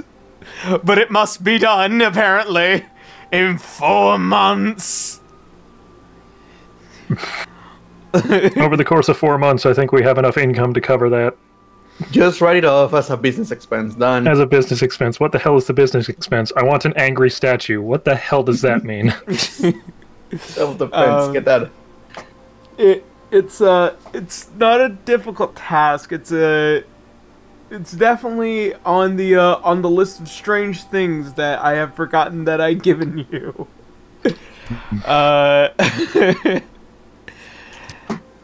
But yeah, over the course of the next 4 months, 100,000 gold pieces later, or comparatively 10,000 platinum pieces later. Yeah, 25,000 gold a month. You begin to see the fruits of your guys' efforts. You know, you two building this iron golem and seeing it come together, the magical inscriptions, and yeah, it's just you're burning that spell in order to help create it. What is of specificity do you want this thing to do? It's something more like I wanted to add to it. What is it that you wanted to add? I want a cockpit. And drive it around like a mech suit. Oh my god. Yes. Baseball. That is a wise choice. Fucking medieval Gundam. Oh god, that reminds me of that scene from Ready Player One. I am so happy right now. I choose Gundam. Oh yes. I watched that like I've had this floating for months. Freaking hilarious. It's a once in a campaign experience. Like being able to make a golem, it's something not many campaigns get to do. That's awesome. Let alone trying to just make a golem. A mech.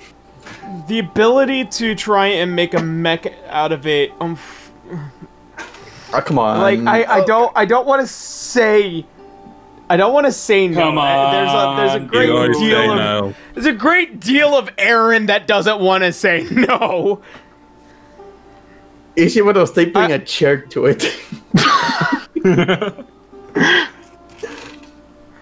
I can promise you this. Whilst I cannot put a cockpit in it, you can. And this will be we'll make a special rule for it. You can, however, create it as a means to drive it on its back. Or, per se, like, you'll be able to latch onto its back and pretty much Baymax this motherfucker. Is that an okay ground to go with? Yeah, I'll live with that. Alright, so in light of that, it will give you 3/4 cover when you're driving it. No, if you Just were the a Baby Yoda halfling, backpack. Baby Yoda.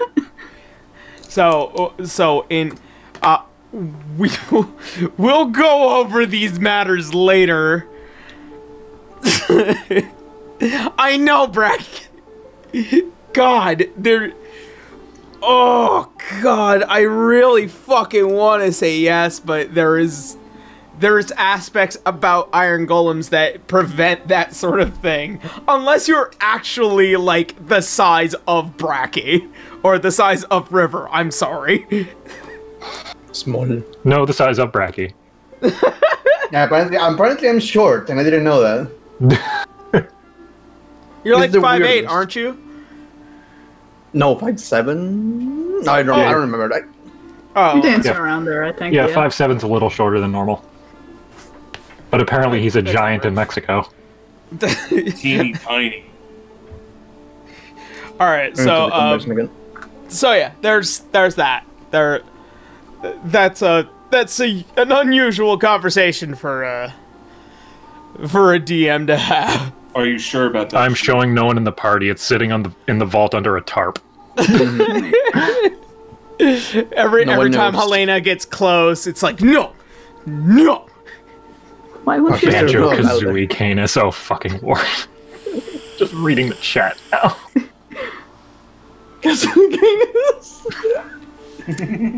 Make your God, fan arts. I inspire you all to make your fan arts. There's a reason why we have a D6DR tag. If only it was a mech. I have not seen any fan art Daiki. I'd like to fix that, please. Unfortunately, no one. Oh, lordy lord, you guys are killing me. You guys kill me in the best way possible. Alright, Canis, are you satisfied with this? Yeah, Alright. that's his downtime. Canis, why won't you let me go near the vault? What is that clanging noise? Don't worry about it. Why do I hear like 80s music playing when you're down there? Don't worry about it. Why do I keep hearing you scream baseball? Too many women! Don't worry about it. What's that song that plays in Iron Man 1? Where he's like, when he's fixing his car? I don't remember the name of it. I think it was Shoot to Thrill in Iron Man 2. It's copyrighted, is what it is. Yeah, Yeah. I know it's copyrighted, but it's just like... AC/DC didn't return for Iron Man 3. It's just like, all I just wanted was a fucking Pepsi! Or some shit like that. Alright, so... That being Canis. Docky. Okay, yeah. You are... Hold on.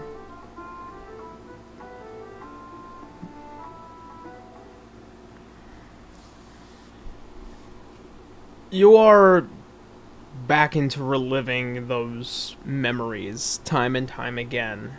It almost feels like it's an eternity.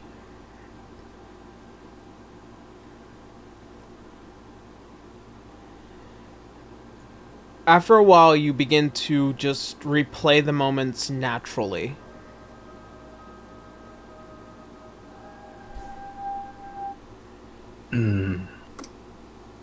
There is, however, almost like a moment. Almost as if there's always a shadowed figure just in the corner of your mind, just barely out of sight. When you turn to try and find it, it disappears. Its form, its figure, almost familiar, if not identical, to the one that put you in this state. This dream state. And after reliving this memory one more time, there isn't waking up in the desert. You are surrounded by the darkness of sleep. And in this REM-like state, you are met with a single isolated red dot as it just shallowly revolves around your figure.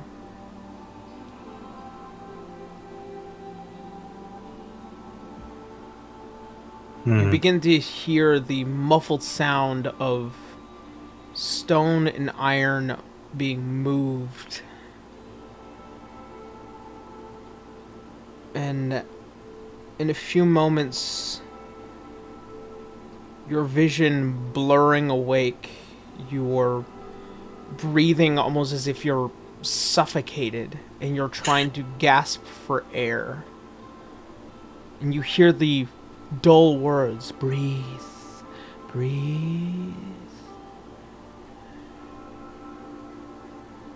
It takes a while.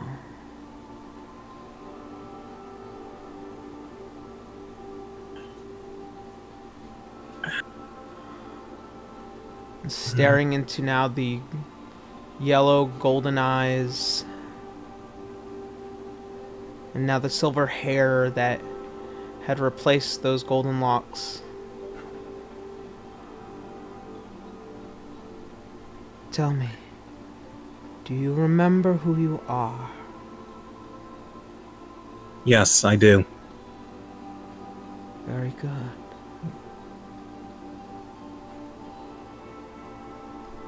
There is still a small hint that it is there, but it is mostly gone, almost as if wiped clean. How long was I out for? At this point, 5 months. But given your state, as you begin to see that your form has become very narrowed, almost as if you have lost not just only a lot of muscle, but almost as if a lot of your motor abilities have become dilapidated. God. haven't been this day in a while. It'll take some time. So now we're going to spend a bit more time trying to get you back up to your peak form.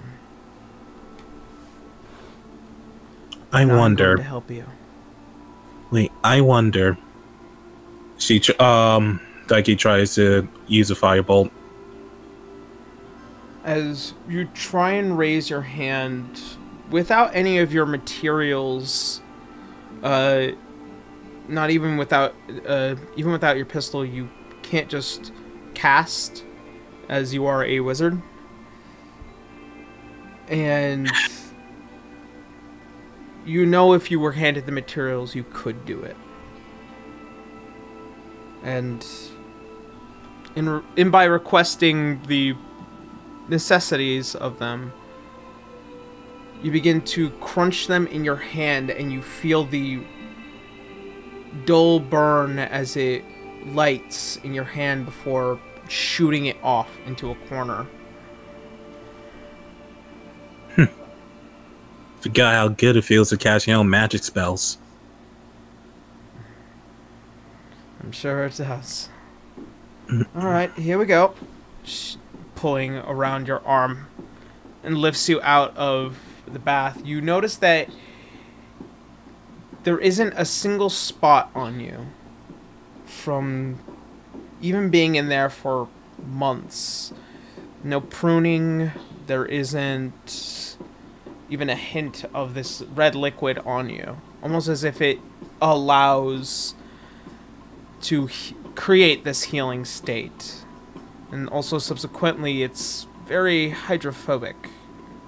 Or almost as if it creates this layer of hydrophobic thing around you. Huh. I expected my skin to be dyed red, but it's not even sticking to me. That's interesting. Very special material. You won't even find on this plane of existence. Plane Now. of existence. We'll get to that later. Now, she's sitting you down on a small wheelchair. We gotta get your muscle back up.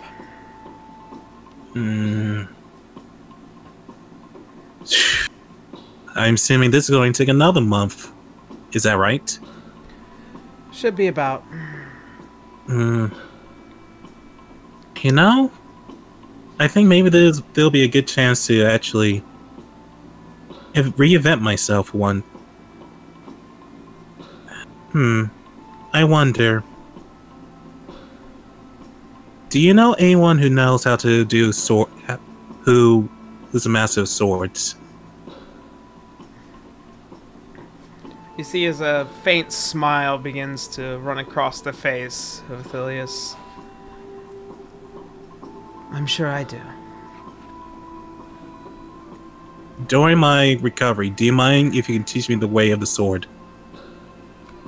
I have a few ideas of a new version of that pistol I've been using.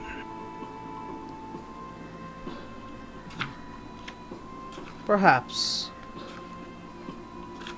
We will see. Well then, First. let's get started. Let's get started then. Very well. And as such, you begin the process of physical training back to your peak form. In this point, I would like to express to you that you have 5 levels of exhaustion. However, in the idea of crafting this piece of equipment,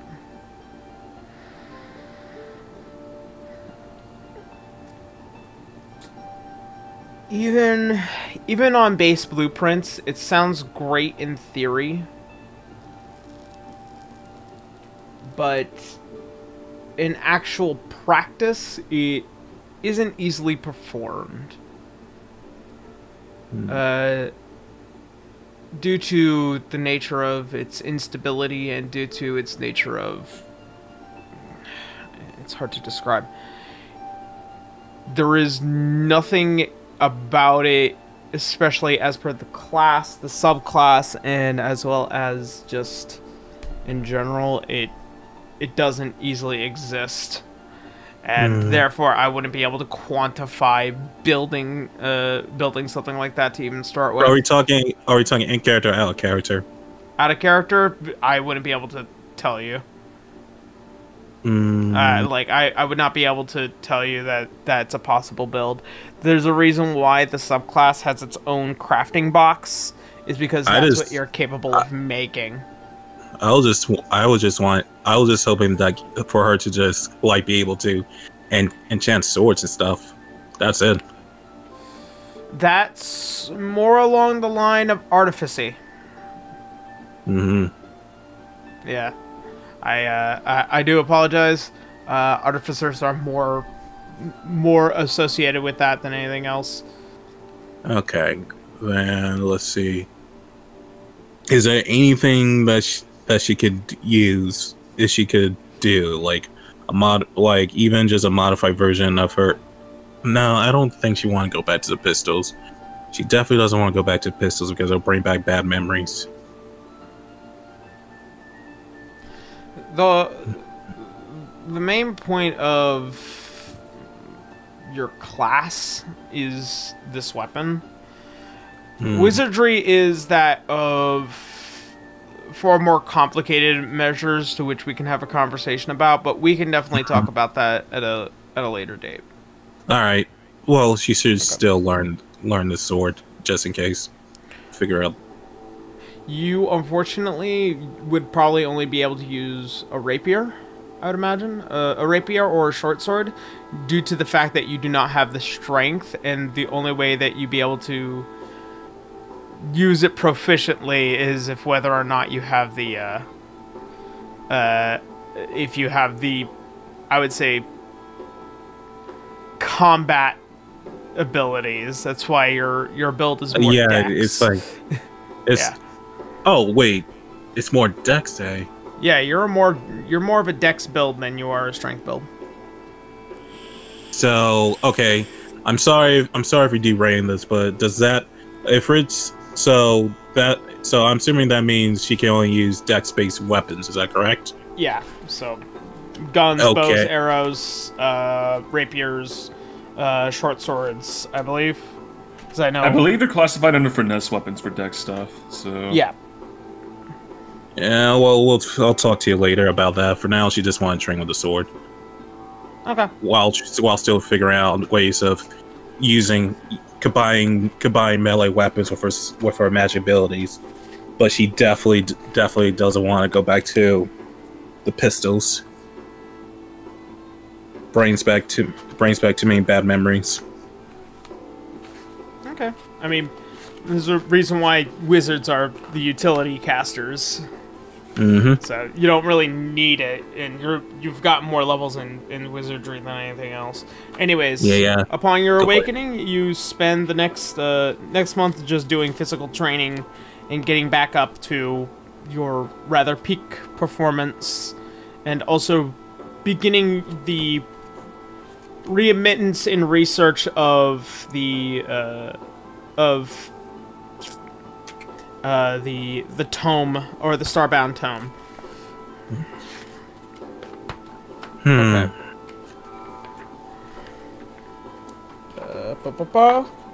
Are we satisfied?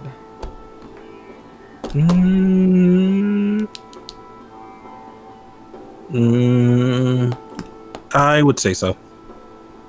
Okay. Helena. So, in this effort,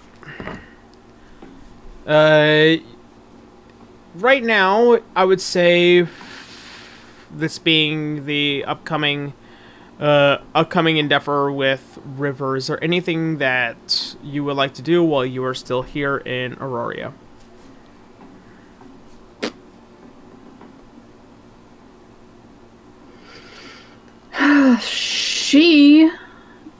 If she's got the time, she might go ahead and research ways to get to the demon plane.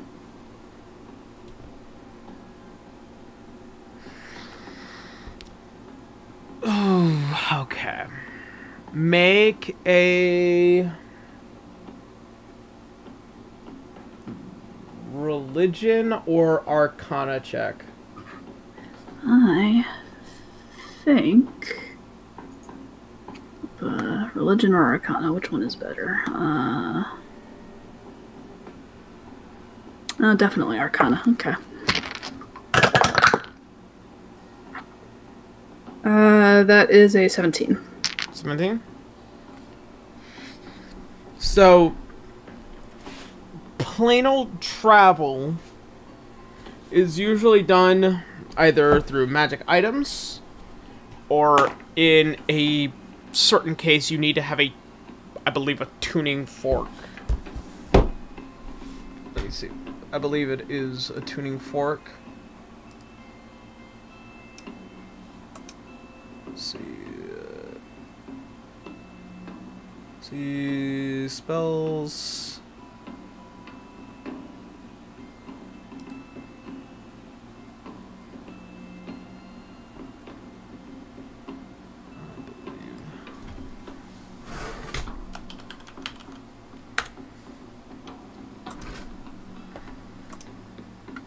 Plane shift.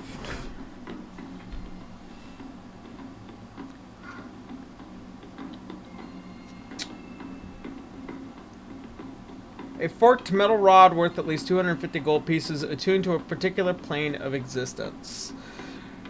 This can be done by clerics, druids, sorcerers, warlocks, and wizards.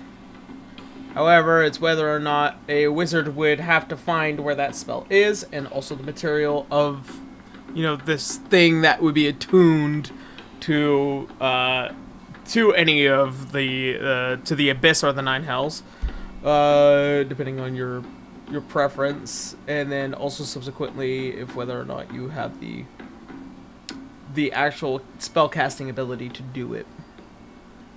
Okay.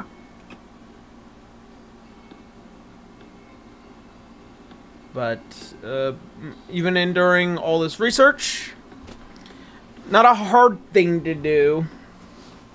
It's just it's a tumultuous task. And with there only being one magical item of knowledge that can take you to different planes of existence, that's all else that you know. So whether or not you feel like owing one to Dominic, or whether or not you feel like going out of your way to try and finding tuning forks that are in different that are attuned to different planes of existence, that is a matter completely up to you. Cut to at some point Helena having barged into Canis's house for dinner at some point, and they need a tuning fork. I had tuning fork of all things to get to the plane of the nine hells, whatever the heck. You mean like this? And just shows the tuning fork that he got. A tuning fork. A tuning fork. Well, I guess I know what this is for then, and puts it away. Huh. Handy. Though, is it actually for the or whatever the heck it is? I doubt it's for hell, no. Darn. You want to go deal with that Rakshasa, don't you? It has bothered me a little bit that he hasn't shown up. It's been well over, what, 5 months at this point? Maybe he's biding his time. Oh. But considering we're separated, he might just be stupid, or he has better things to do right now. Quite possible. It does worry me that he's biding his time, though. That means that he's actually thinking.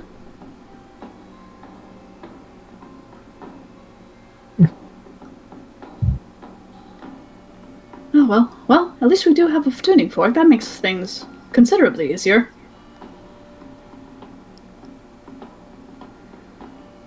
True. Doesn't mean I know how to use it, however. Also I'm sure it'll true. come to me eventually. Candace, well, I'm sure that we can always spell, right? He has the spell slot, but he doesn't have the ability to memorize any 7th level spells yet. Oh, because of... Yeah, alright. That's how multi-classing works. Shit. Well, I totally forgot about that. I'm sure that we could perhaps kidnap Dominic at some point. He might be able to.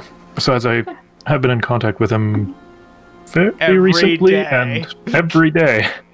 For the past 120 days. Technically the past 90, but that's neither here nor there. Are you sure? In fact, he might still be at the house. Fuck it. Are you sure you don't want me to tell? Are you sure you don't want to tell me what you're doing? Yes, I'm sure. She pouts. Oh, boo-hoo. You have secrets being held from you. Yes, I don't like secrets. It's my job to find them out. You'll find out eventually. And just smiles at her. Why is that the time you smile? Because it's fun to spite you. The most fun he's having. Alright, that'll be it for her.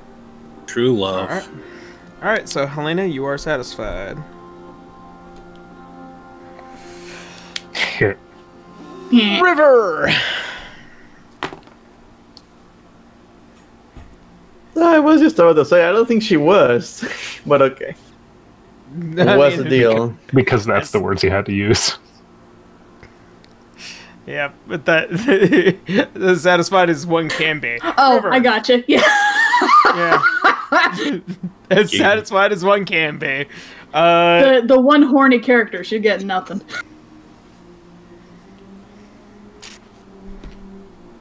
So what is up? That was... I don't want to make a comment about that. Never mind. River, you wish to go on an escapade with your friends. Why, yes. Why, yes. And acquire is a sky ship.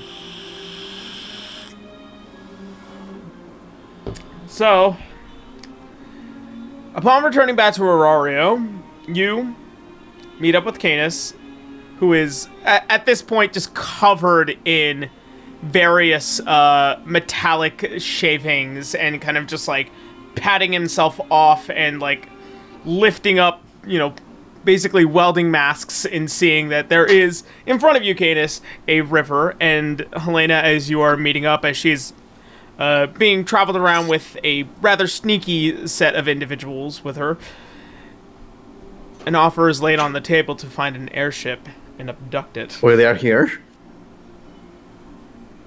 There's also there's also a pirate Dominic here as well. Just the entire party is here. What's happening? Dominic dressed just like Canis. Yeah. Covered in engine grease.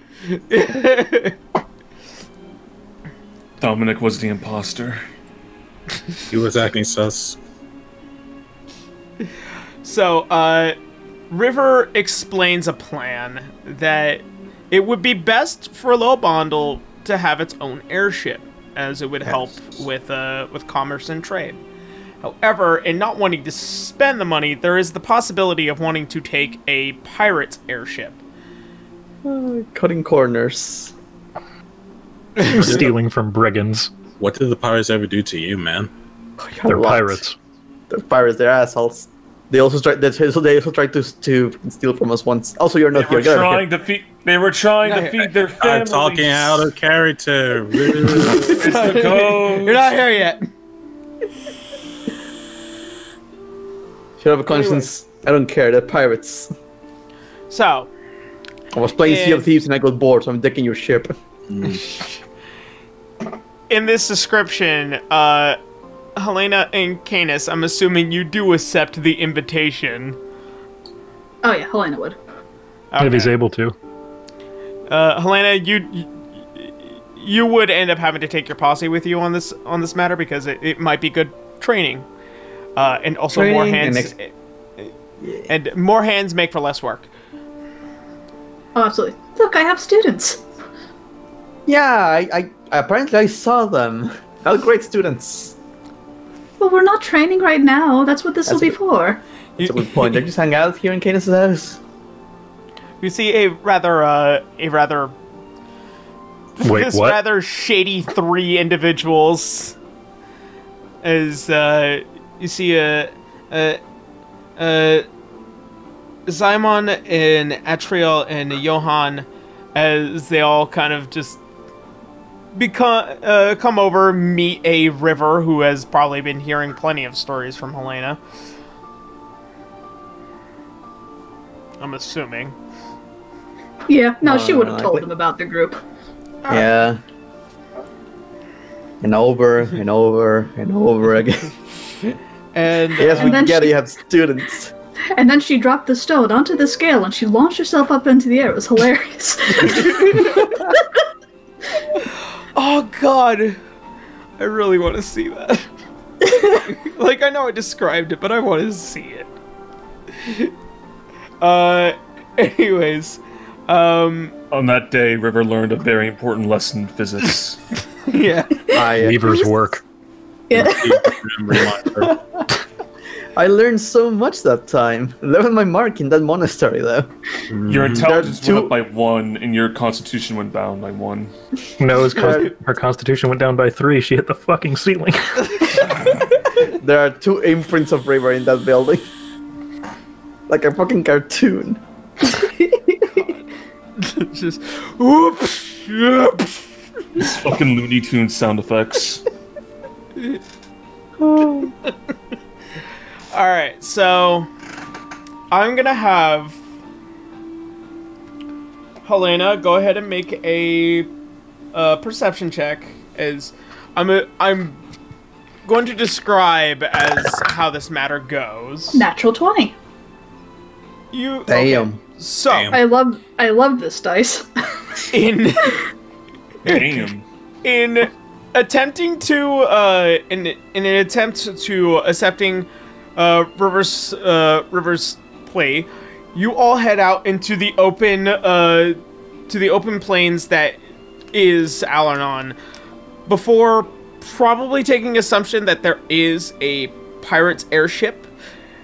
It is a speed class, and this one, much like your own, is you begin the effort of chasing it down. River. We the things we're trying to make sure they try to come after us to make an ambush. Yeah. So knowing they're assholes. I'm gonna have you make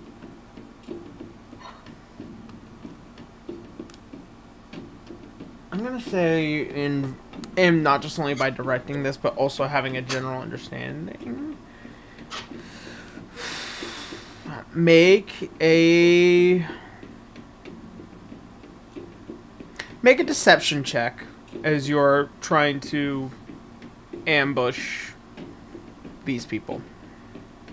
Deception? Okay. Yeah.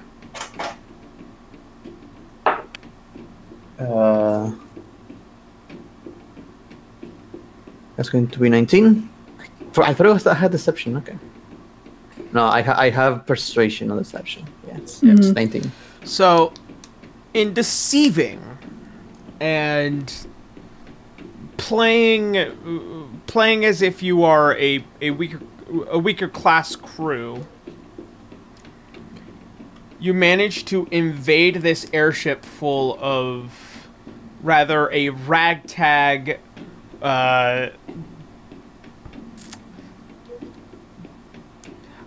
I would say drug running operation here, as there are various things that shouldn't be here that are here. Black market everything.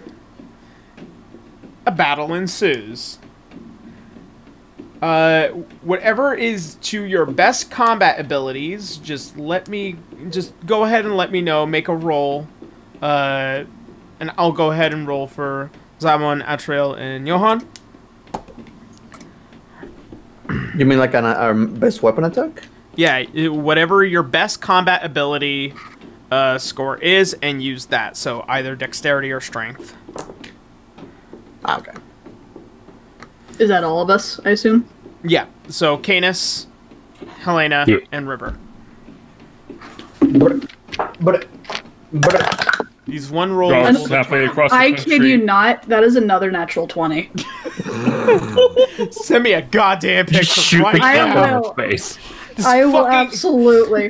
Thanks, Elderwood Academy, for sending a blessed dice tower. Thank you, Elderwood Academy. Thanks, Elderwood Academy. All the hey guys, look, while, the pirate fucking ship. Johan rolled a 2.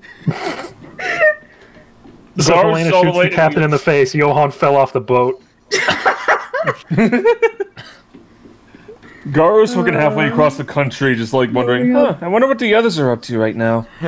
There's just like a screaming Johan on the side of the goddamn boat. All the while, Atriel's just holding on for dear life. God, your people suck. You just hear, Ghost Garimanskera. I have no idea what you're saying. Jeez. Golly, I sure hope they're safe. This paperwork. Helena, I think you're still Quick, still stab need some him! work. Stab him quick! No, I think they're fine. Look, they have spirit. They're not going to be spirits. You see as fucking Atriel's just swiping blade left and right, fighting off fucking pirates. The rest of you three just basically kicking things over, pushing people off the airship, and at one point, River, you managed to get towards the captain and just straight punch him from the fucking goddamn helm off the ship into the sunrise. This is mine now. Jesus. Anyways, Johan now has 2 hit points. And because I remember from the last time, I make sure I grab the key. You did grab a key at this point. You did I grabbed the get to key, have it? and you are also holding on to the boat and making sure that it is yours. I want a hat. Why do you keep Hat. stealing pirate hats?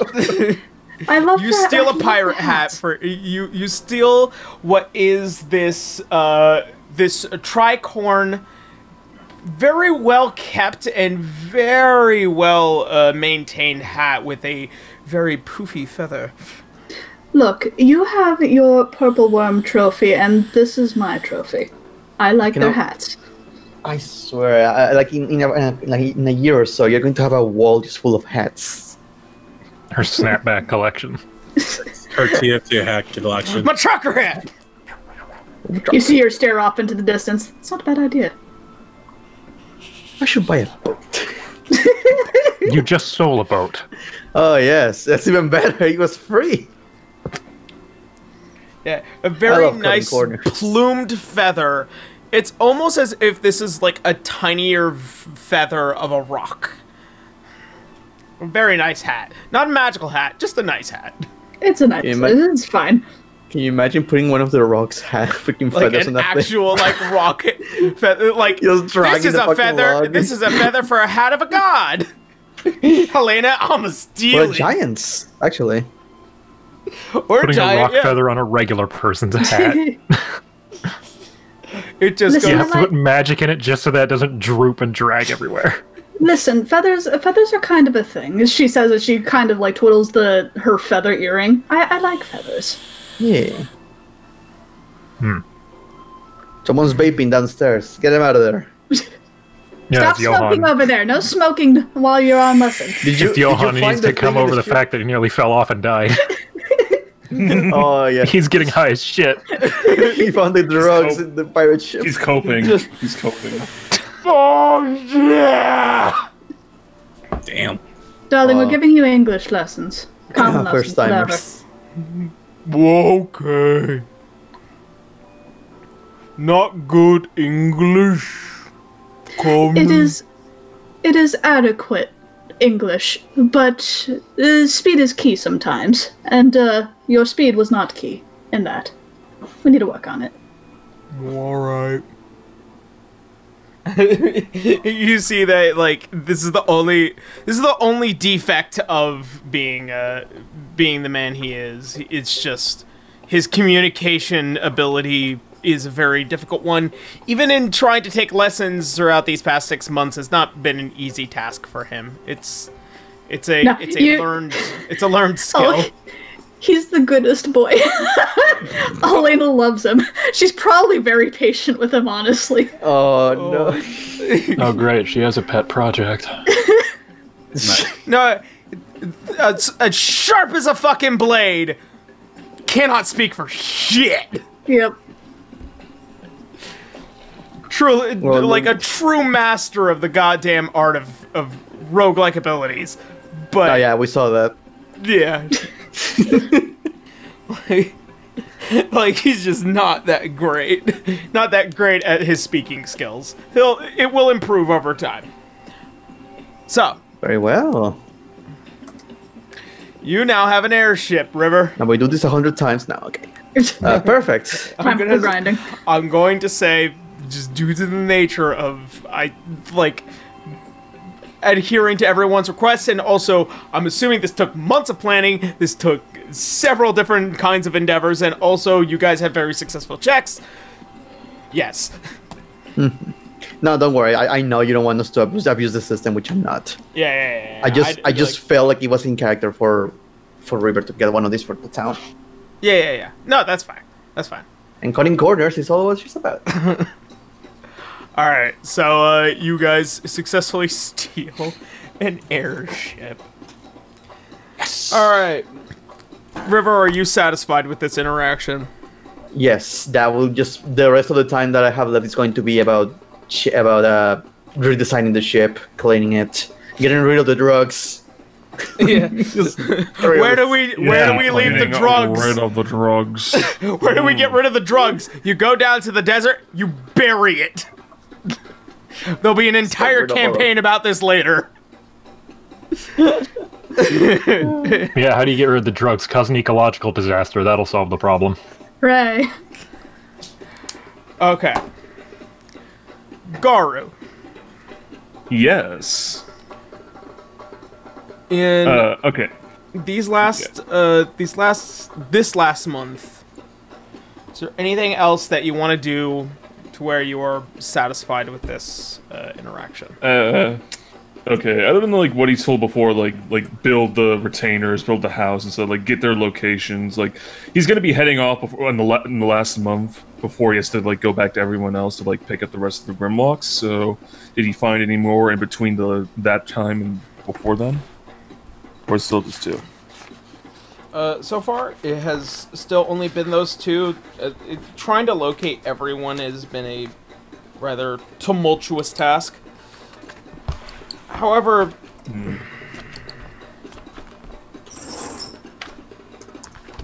what happened to that piece of paper? Okay.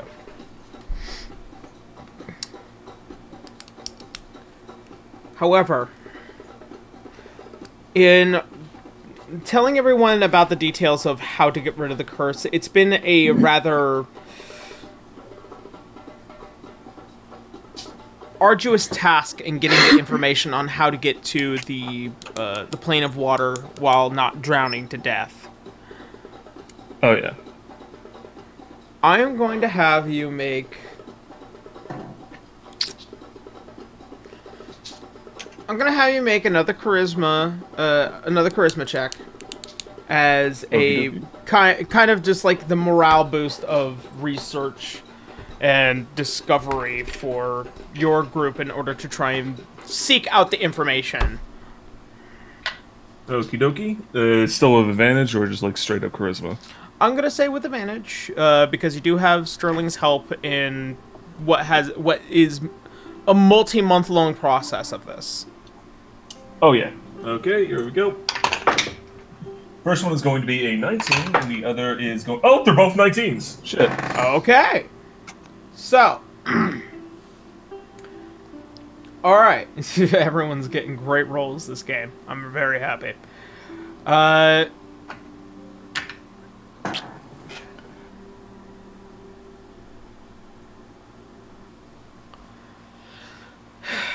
In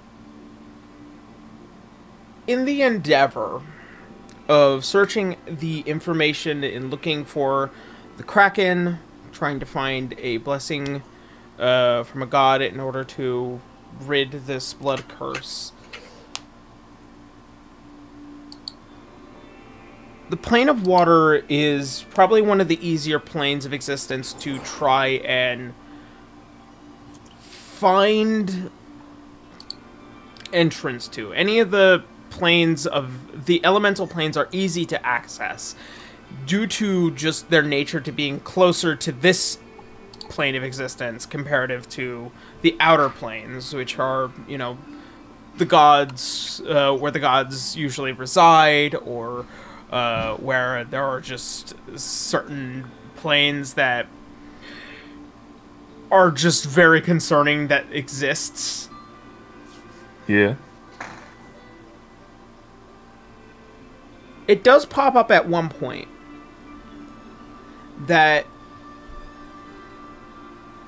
every elven clan has access to certain planes of existence just naturally as a reflex. So if something were to happen to leadership, or something were to happen to any of the individuals that pretty much protect or revolve around their leadership, they'd be able to take this entire city and move it to a different plane of existence in a defined location there and keep it protected until matters are solved. So exactly what happened to the Emerald Enclave. Gotcha. Yeah. In light of that, the isle known as Oka, which is to the east of Viveris, is where the Sapphire Enclave reside. Another one of these gates of Primordial also reside there, as well as the possibility of being able to use what are these enchanted stones that allow them to delve deep into the planes, into the elemental planes. So basically like a fast pass. Yeah. Okay. This research, while it is not ultimately common knowledge, this is often distributed among certain chat lines between certain countries as a means of saying, here's what we have, here's what we know, and here's what we're capable of. As far as you know, Okra is more of a isolated kind of place. They lay in the water, soak in the sun, and pretty much spend a majority of their time communing with the ocean, as per their connection to nature. Yeah. So it wouldn't be beyond you that, these people who are very connected with nature would also be very connected with the oceans and those of the beyond oceans. And in search of the creature known as the Kraken, it would not be too hard once you manage to enter this plane of existence. Okay. Alright, now, for his road trip, with that, information in mind, he is actually gonna, take the blended airship over to Okra, get in contact with the Sapphire Enclave and, use the Dragon Tower to, specifically locate the Kraken, on a very precise, pinpoint location. Just so we can know in the future, where his major territory is. If you end up probably communing with Aqua, it wouldn't be very difficult. Okay, cool. Yep. So he's gonna go there first, then he's gonna stop by Manaford, which is actually in Faveris, then to Tantix in the Swamp, and then back to Dracovania. In that order. Okay. Garu, in this travel of the search of enlightenment, by the time you finally land in Oka, you are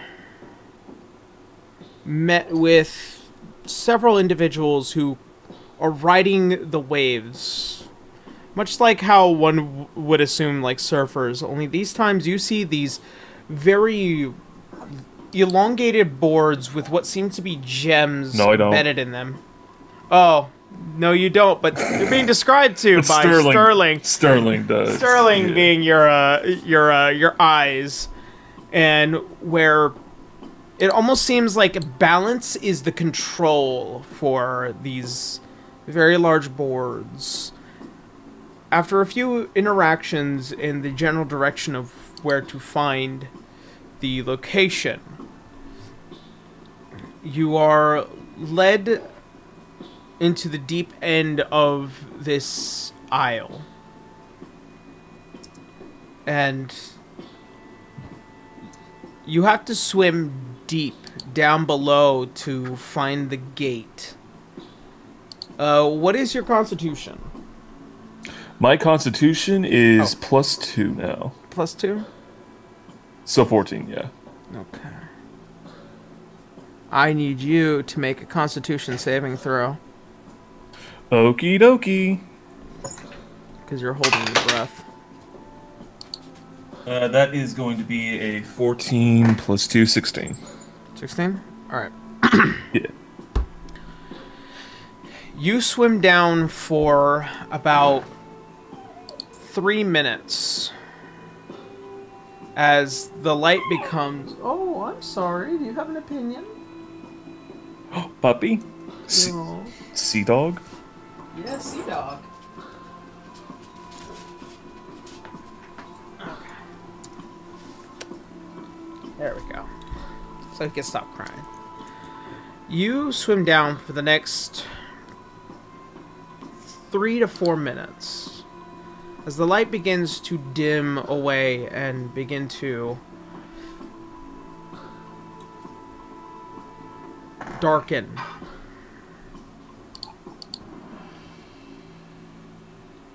You are met with the cold feeling on the bottom of your feet. What is this stone floor with several different etchings, both Enochian and Draconic, as you run your hands through. And you feel the magic of your mark pulse. He's just gonna be thinking to himself, or like, just like mouthing underwater. Hold on, actually, that better. Let's see.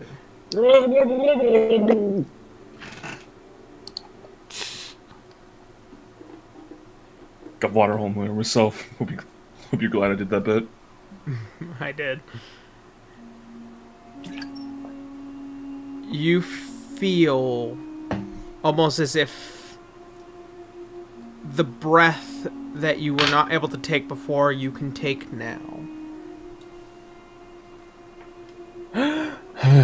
That's much better. And it feels like there is no movement to the water. The tides do not change. And you feel there is no current. Suddenly it feels like your feet are no longer connected to the stone as you are being pulled below the doors. And much like every interaction before, in times where it's almost when you are met with divinity, your sight no longer becomes hindered.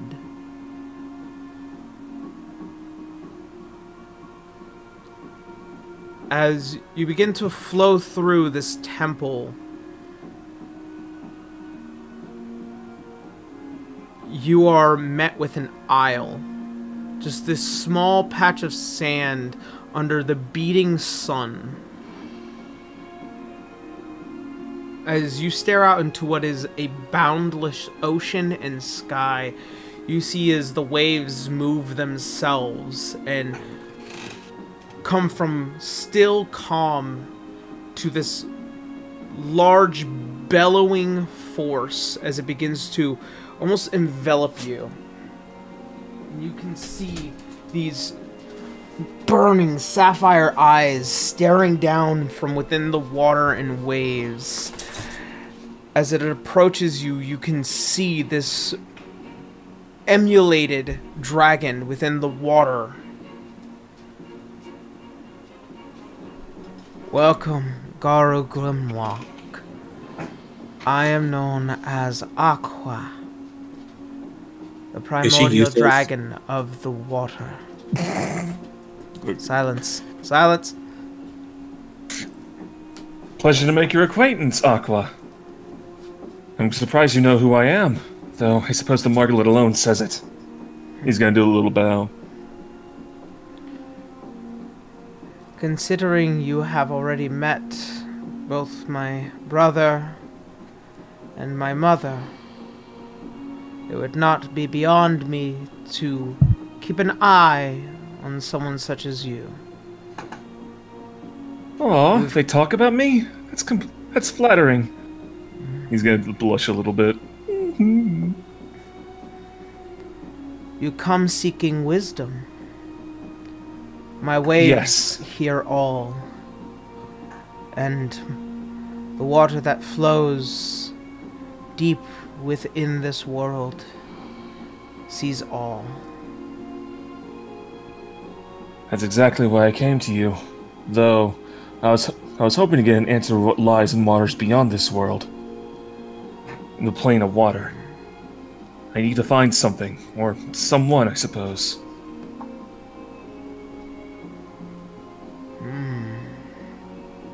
Not a difficult task. What is it that you look for? I seek out the Kraken to retrieve the Eye of Vecna and cure my family curse. I need to know where he is and how I can deal with him. Very much so. That's why I came for your wisdom. Even with your strength, young one, it could still kill you. However, if this is a matter of retrieving and not killing, that would not be very difficult. That's even better. Please, by all means, enlighten me. He's gonna do a little Eastern bow. In searching for the Kraken, you will find that it hoards its own treasures, much like a dragon would. Only except it only takes what is the most fearsome and cursed. It will have its own small collection.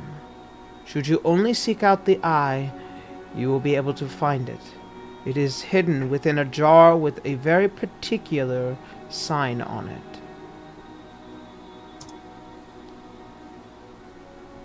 it. That might be a problem. As you can see, I can't. Is there any other way to identify it? The jar itself is chained. On it will have a charm on it. That of a skull. Almost as if it is screaming. So a skull charm, I see. It is used as a... Oh. How often does the Kraken actually protect its hoard? You say it's easy, but... What am I expecting? It will not leave very far. Should you manage to distract it for long enough, you might be able to avoid the entire interaction. But that is only if it begins to feign interest. It is a rather smart creature, first created in the beginning of this world, alongside the Tarrasque and the Rock. It was used as a means to keep the gods behaved, but were locked away in their own form, as a means to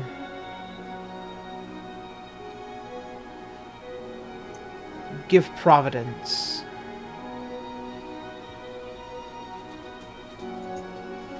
I see. So the legends are even more terrifying than what I know. Interesting. What's a good way to distract the Kraken, by any chance? Can I take it of another cursed object? Perhaps. Or you can manage to interest it in something far more valuable. There are many ways to approach this.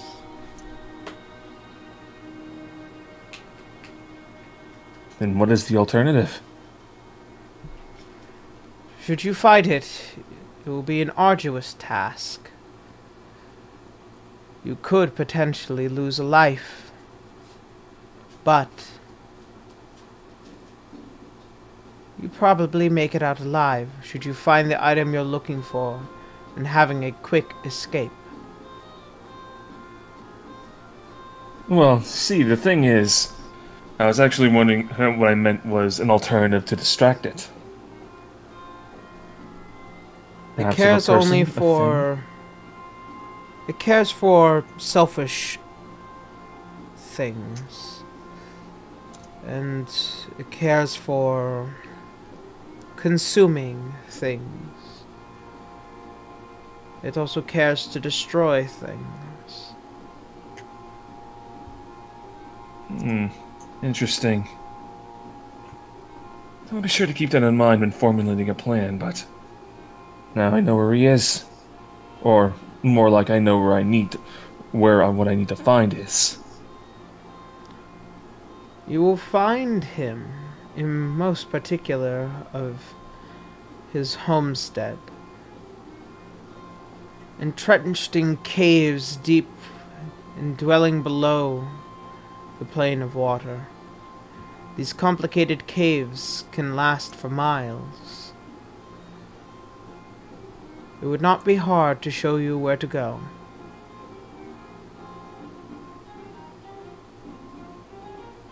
By all means, show me. You feel as if there is a slight form in water as it begins to run up the side of your leg and almost wrap around your body before it touches your forehead. At first, it doesn't make sense to what you're seeing, as it is this boundless ocean, both dark and almost light on two different ends, before the memories and the sight of this dark cave that dwells below, where there are an ungodly amount of just shipwrecked, sunk just around this cave, almost as if they are kept as trophies, winnings.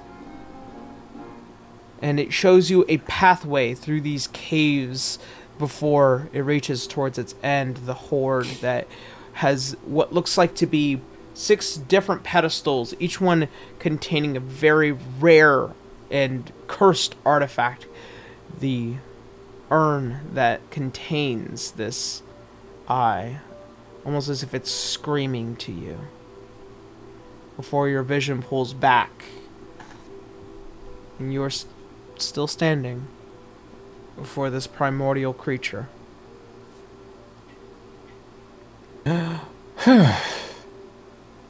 Alright then. I know exactly where and what I'm looking for. It'll be quite some time before I tackle it, but this wisdom will come in handy. You have my many thanks. He's gonna do another little bow. Alright, well, I hope to see you achieve what it is you are looking for. But remember, Garu, beware the fall. As you feel your body begin to lift almost out of it, and then you are pulled beneath the water, and in a rush of instants you are back, the darkness once again enveloping your vision, before you are violently trying to swim your way back up to the top before suffocation. So I need you to make another Constitution saving throw. Oh boy. Here we go. That is going to be a 12 plus 2. That's 14. 14? Garo drowns in the campaign. Is there any way to like use my Is there any way to use my fucking dragon wings to help like fucking like swim up faster?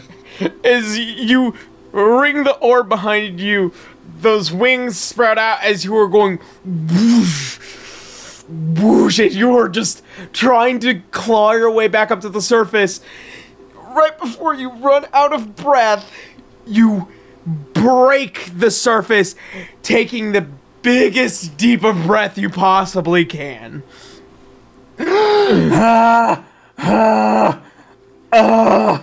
Starling! Yes? Get the ship ready!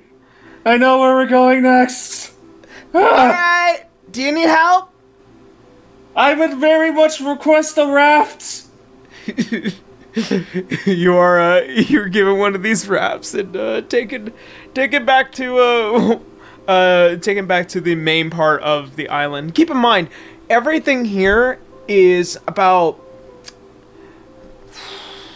6 to 7 inches of water.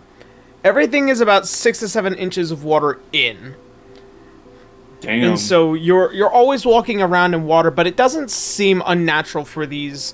For any of these elven individuals, as they are well and aware of your vision quest in trying to find more answers and also bearing the mark. It is their duty to not only just protect the gates, it is also to assure that those who bear the mark to pass through as easily. Okay, cool. So, like, just for a little side thing, you don't have to, like, go into another, like, roleplay bit, but I take it they would be in my interest to, like, when I need to, they can help me teleport directly to where the Kraken is, too, right?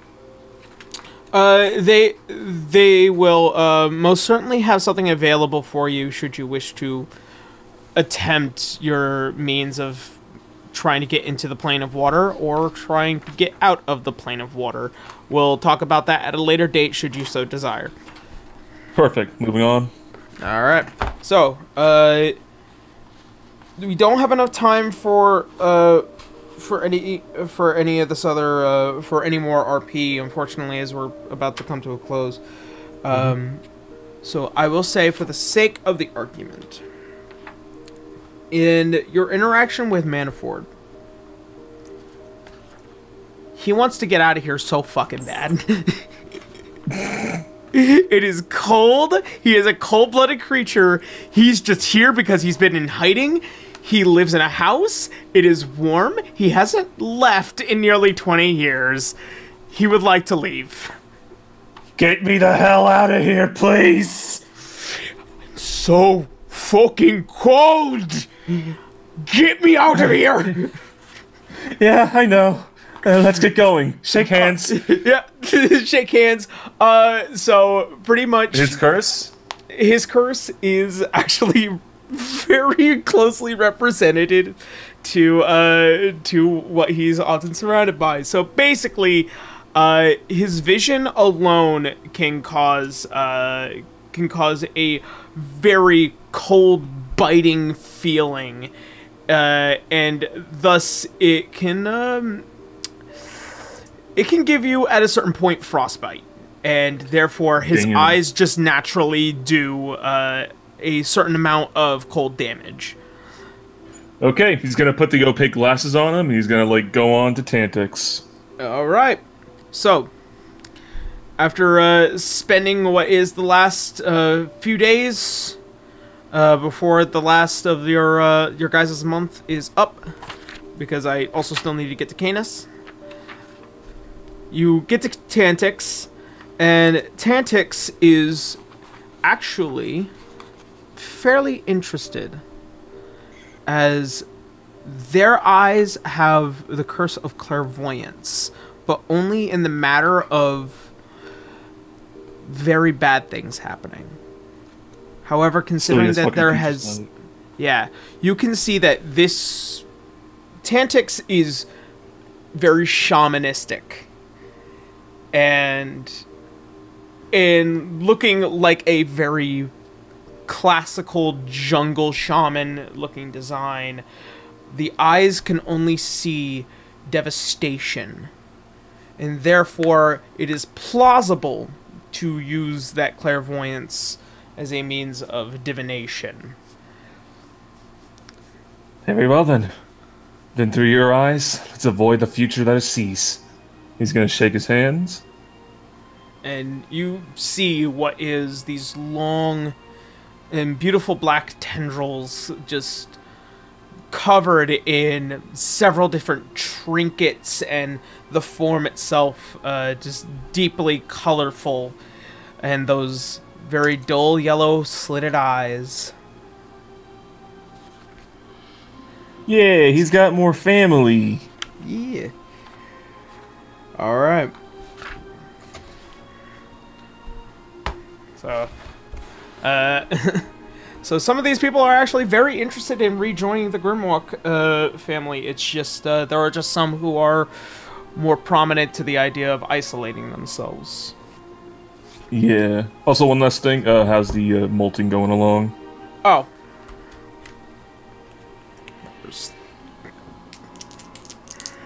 We're about to find out. Better. So, the molting has been, gotten progressive, as it is now a majority of your left side. And, it's not itching, it's just... You know, like when, you wear something that's just a little too big, and you kind of feel it every day? Oh, like yeah? That. It's like that feeling. This is getting annoying. Is there any way to speed this up? I have no idea. Let's try something. He's gonna sharpen his claws and just like fucking drag, like slowly drag it across for a little bit.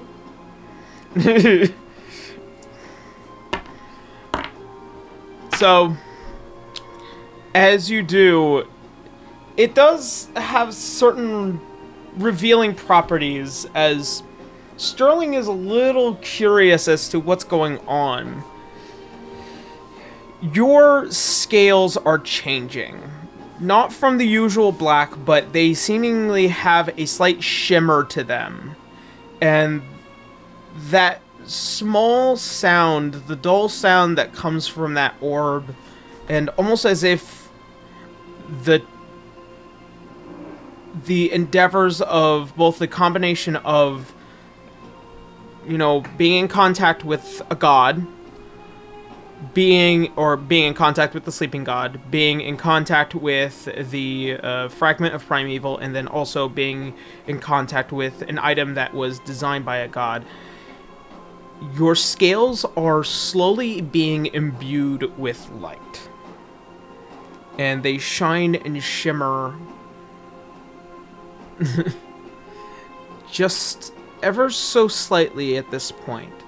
And as you're beginning to scratch and beginning to reveal, it is a beautiful sight, but there are still various patches left over. Okay, so Garo completely oblivious to that. That feels so much better. What's with the weird looks, everyone? It's just like everyone's a little surprised, and they're all like, "We'll talk about it on the airship." All right. All right, let's get going. And that'll do. By the way, your radius for your blind sight has increased. What? Oh shit. Yeah. Your radius for your blind sight, initially with the 120 feet after a certain level, is now doubled again to 240. Jesus Christ, damn. Yeah. He can see everything. Alright, so, there's that.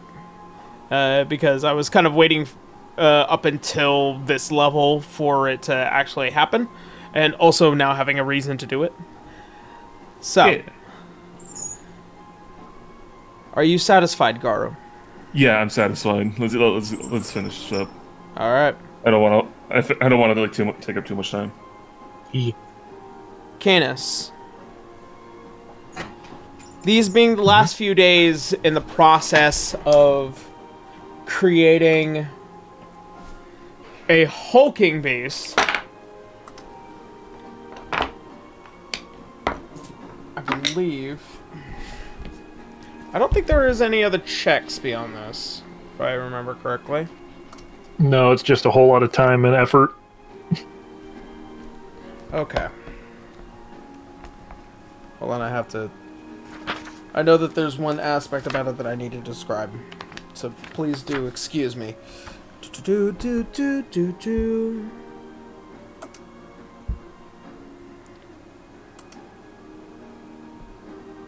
Okay. So.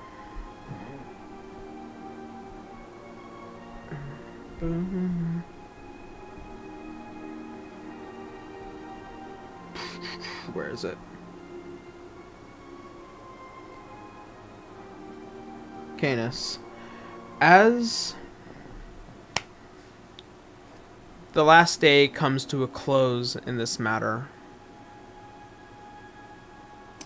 you and Dominic, as you begin to see and stare at the final bit of your creation,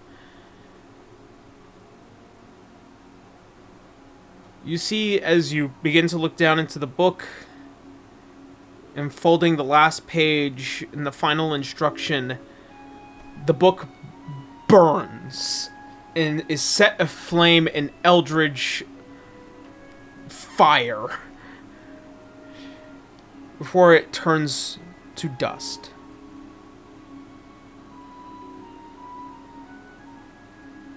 As you both pick up small bits of the ash, and you both toss it onto it. As well as the ash being sprinkled across, you can see the arcane symbols begin to light and envelop. And you see what is in the center, the magical engine that runs this amalgamation. You see the burning blue flames beneath the eyes as they begin to bellow out. You can see as the attachments on the back, which will allow you to manually drive this, beginning to shape and form and move as the plates and handles do. And you hear the rumbling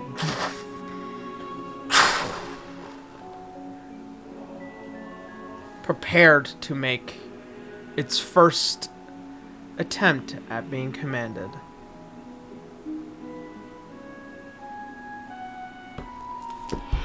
Well, I say that is a job well done. That it is. Thank you for the assistance. Thank you for allowing me to join on this project. Oh my god. It's Never beautiful. thought you'd make one, did you? No, it's beautiful. It's magical even. I'm so proud of myself. And you.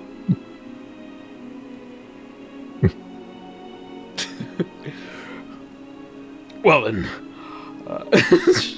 Fucking stop it. Fucking swear.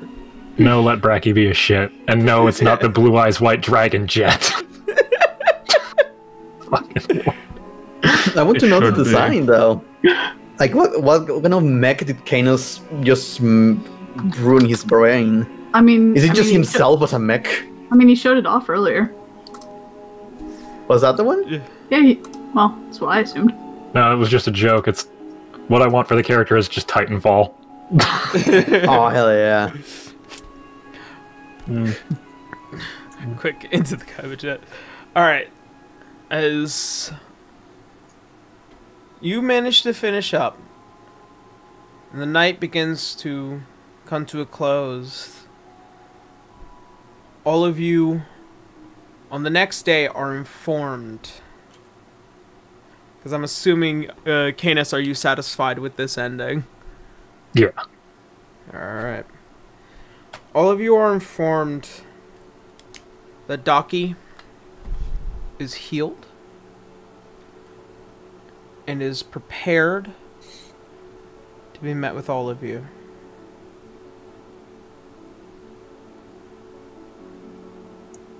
Nice.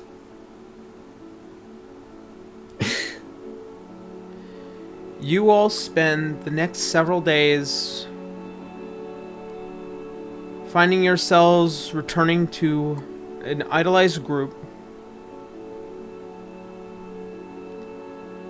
and returning to Vale.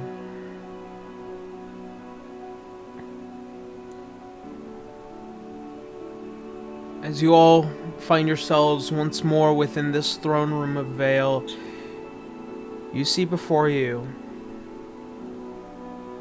a brand new Daki.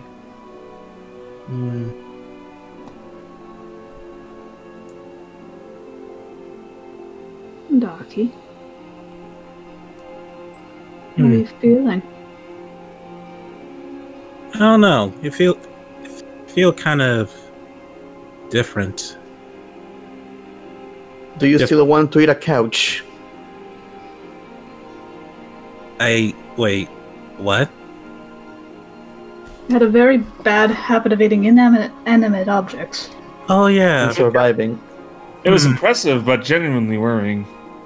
I'm wondering if that's because of that one time I had that conversation with one of the blood hunters.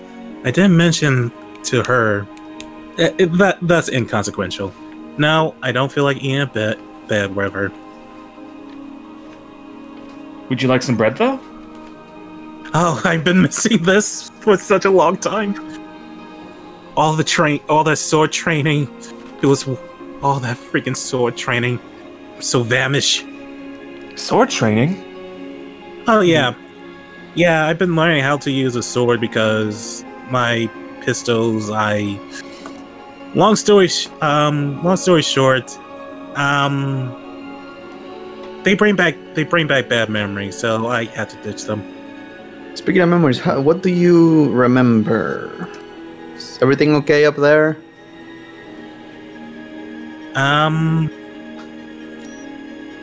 Do you know, Gar? Do you remember the times in which you said that you have this urge for vengeance? Yeah, I believe so. Yeah, that's me right now. Ah, so you're one of us. Yeah. Yeah, I feel like going murdering spree right now. Going on a rampage? Yeah. I want to hunt some blood hunters. And thus then, you will I'll be have sure the to help you with opportunity. that. And thus I will now provide you that opportunity. As you all see the Queen of Vale, proud of her handiwork. As payment must be required, I will now ask all of you to do what I had asked before in kind. It's only fair. Fair. Only fair is fair. Now, what do you need? I demand that all of you need to go to Hollingrad. Within my circles of information, I have found out the base of operations of these sected blood hunters.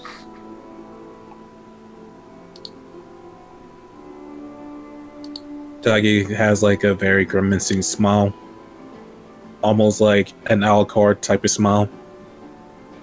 I can't wait. I like this Inudaki. She's talking sense.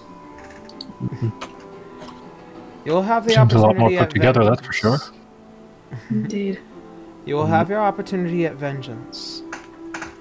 Now, it is imperative that I wish to inform you all that those of our classification are not easily taken down.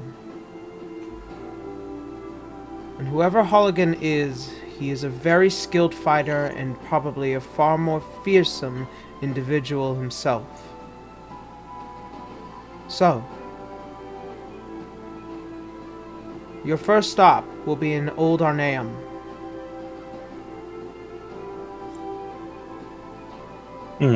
After which, wherever you find will lead you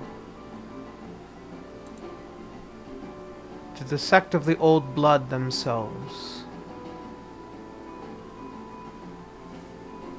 Do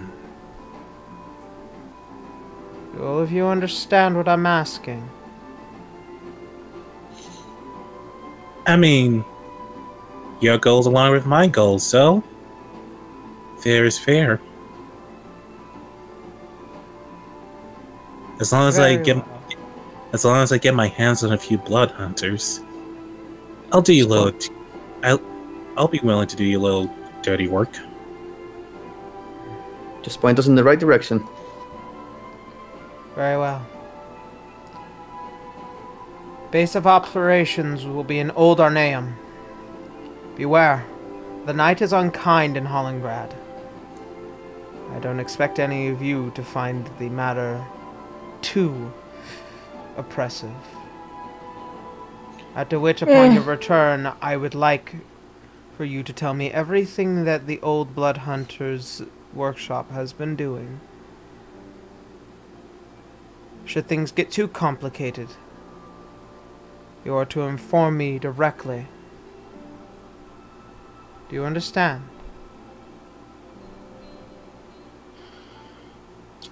Can I inform you after I murder every last one of them? You know, if I happen to find any leftover notes during my little fun times, I can give you them. Is that fine?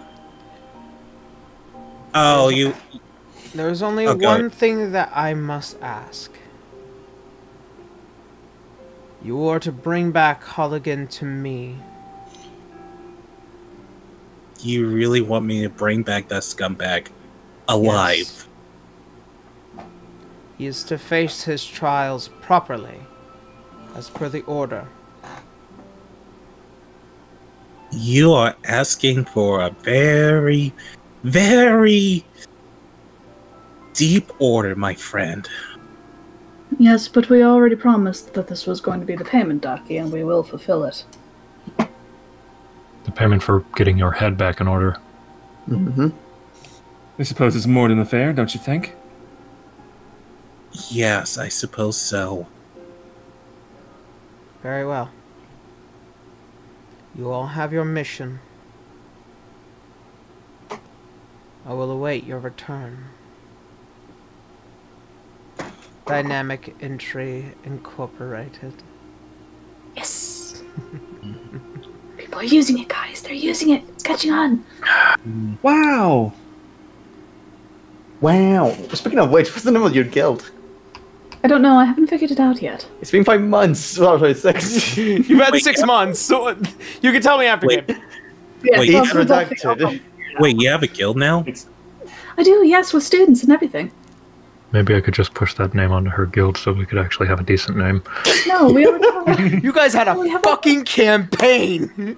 A goddamn 2-year campaign. You couldn't find one name. Bracky had several, but this is the one that we picked, apparently. This was 37 takes, and that was the best one. Now, why would we change it? It's wonderful. It's perfect. We have to be committed to the bid, everyone. Alright. So, as all of you begin to prepare for what will be the next leg of this campaign, we search for Daki's vengeance. That's where we're going to go ahead and end tonight's game, everyone. Mm-hmm. Yeah. Hey, you guys got a lot of shit done. It was a lot. Yeah, Yep. all the Hot downtime. diggity. Yeah, you guys All got that downtime. all about the downtime. Oh, by the way, Bracky, you have to give me the new ship name. Oh yeah, the skyscraper. Okay, That works. a lot of things to do. Oh God. Yes, the name of my guild is the Skyscraper. Shit, I kill you. All right, so before we God.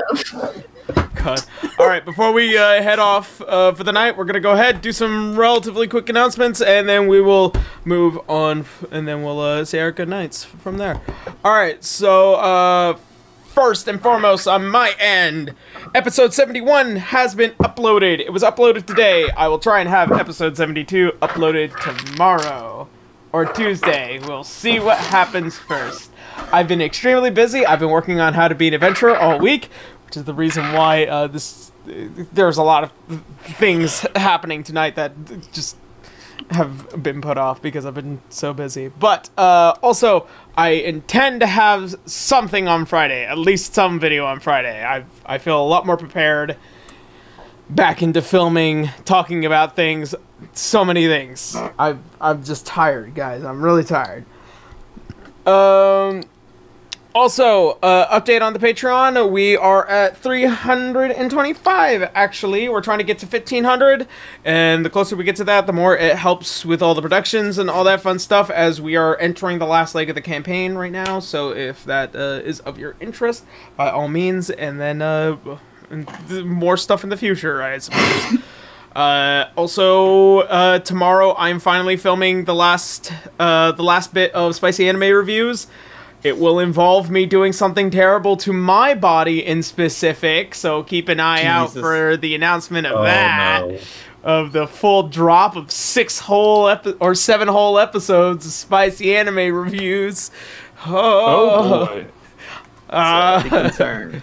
Oh, big concern indeed, just for me, all for me. Nope. Spiciest foods on planet Earth I have found, and thus I will destroy my body with them. And then finally, I have, God, what was it? I have something. There was something that I have. I have something that I do want to share with all of you because this is actually really important to me. I don't have a link right now, but the wonderful friends over at Real Game Effects are starting their brand new Kickstarter. And in case you guys don't know, these are the guys that are creating the Fog Monsters, which are tabletop fog machines that I recently had ordered, and it's finally being shipped to me. I've been talking with them for a while. They started their Kickstarter campaign for what is just more awesome stuff that is in conjunction with both the Fog Monster as well as custom painted 3D printed tiles that go along with the Fog Monster, and they are doing what is basically this 2D cave campaign. And if you guys want to go ahead and check it out, just go to realeffectsgames.com.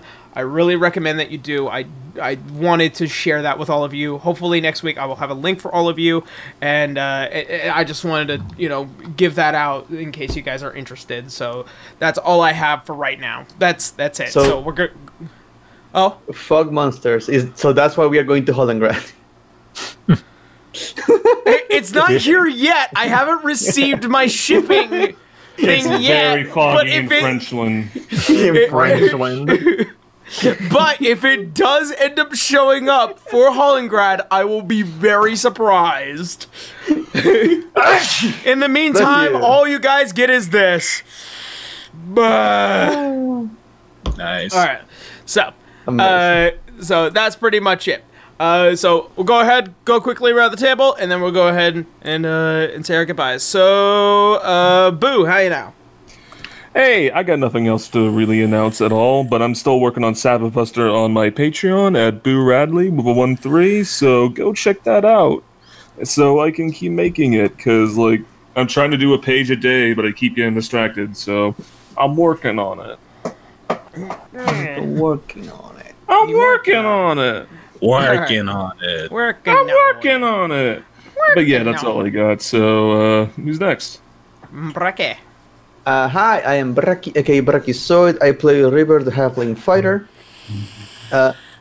For announcements, I don't really have anything big other than 5.5 is coming out this week.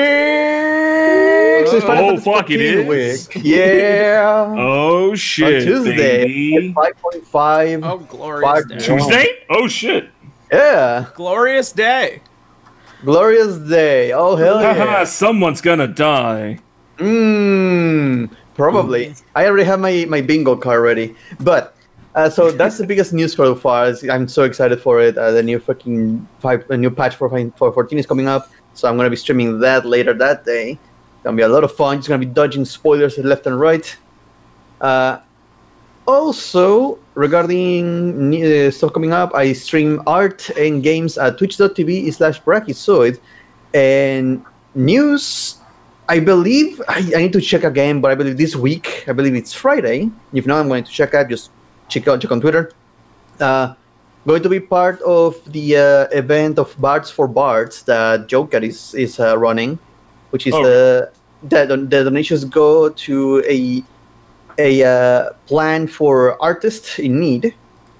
We're going to be doing Final Fantasy 14. We're going to be running all the way from level 1 to level 30 to become bards in one sitting. Oh, Nice. shit! Nice. Oh, hell. Yeah, all donations go to helping artists who have been affected by bad situations by year. Oh, But- yeah. As you can find more information regarding that at Joka's channel and Twitter. Keep an eye for that. Other than that, I don't really have any other big news coming from me. All right. Well, then, let's go ahead and... Caitlin, how you now?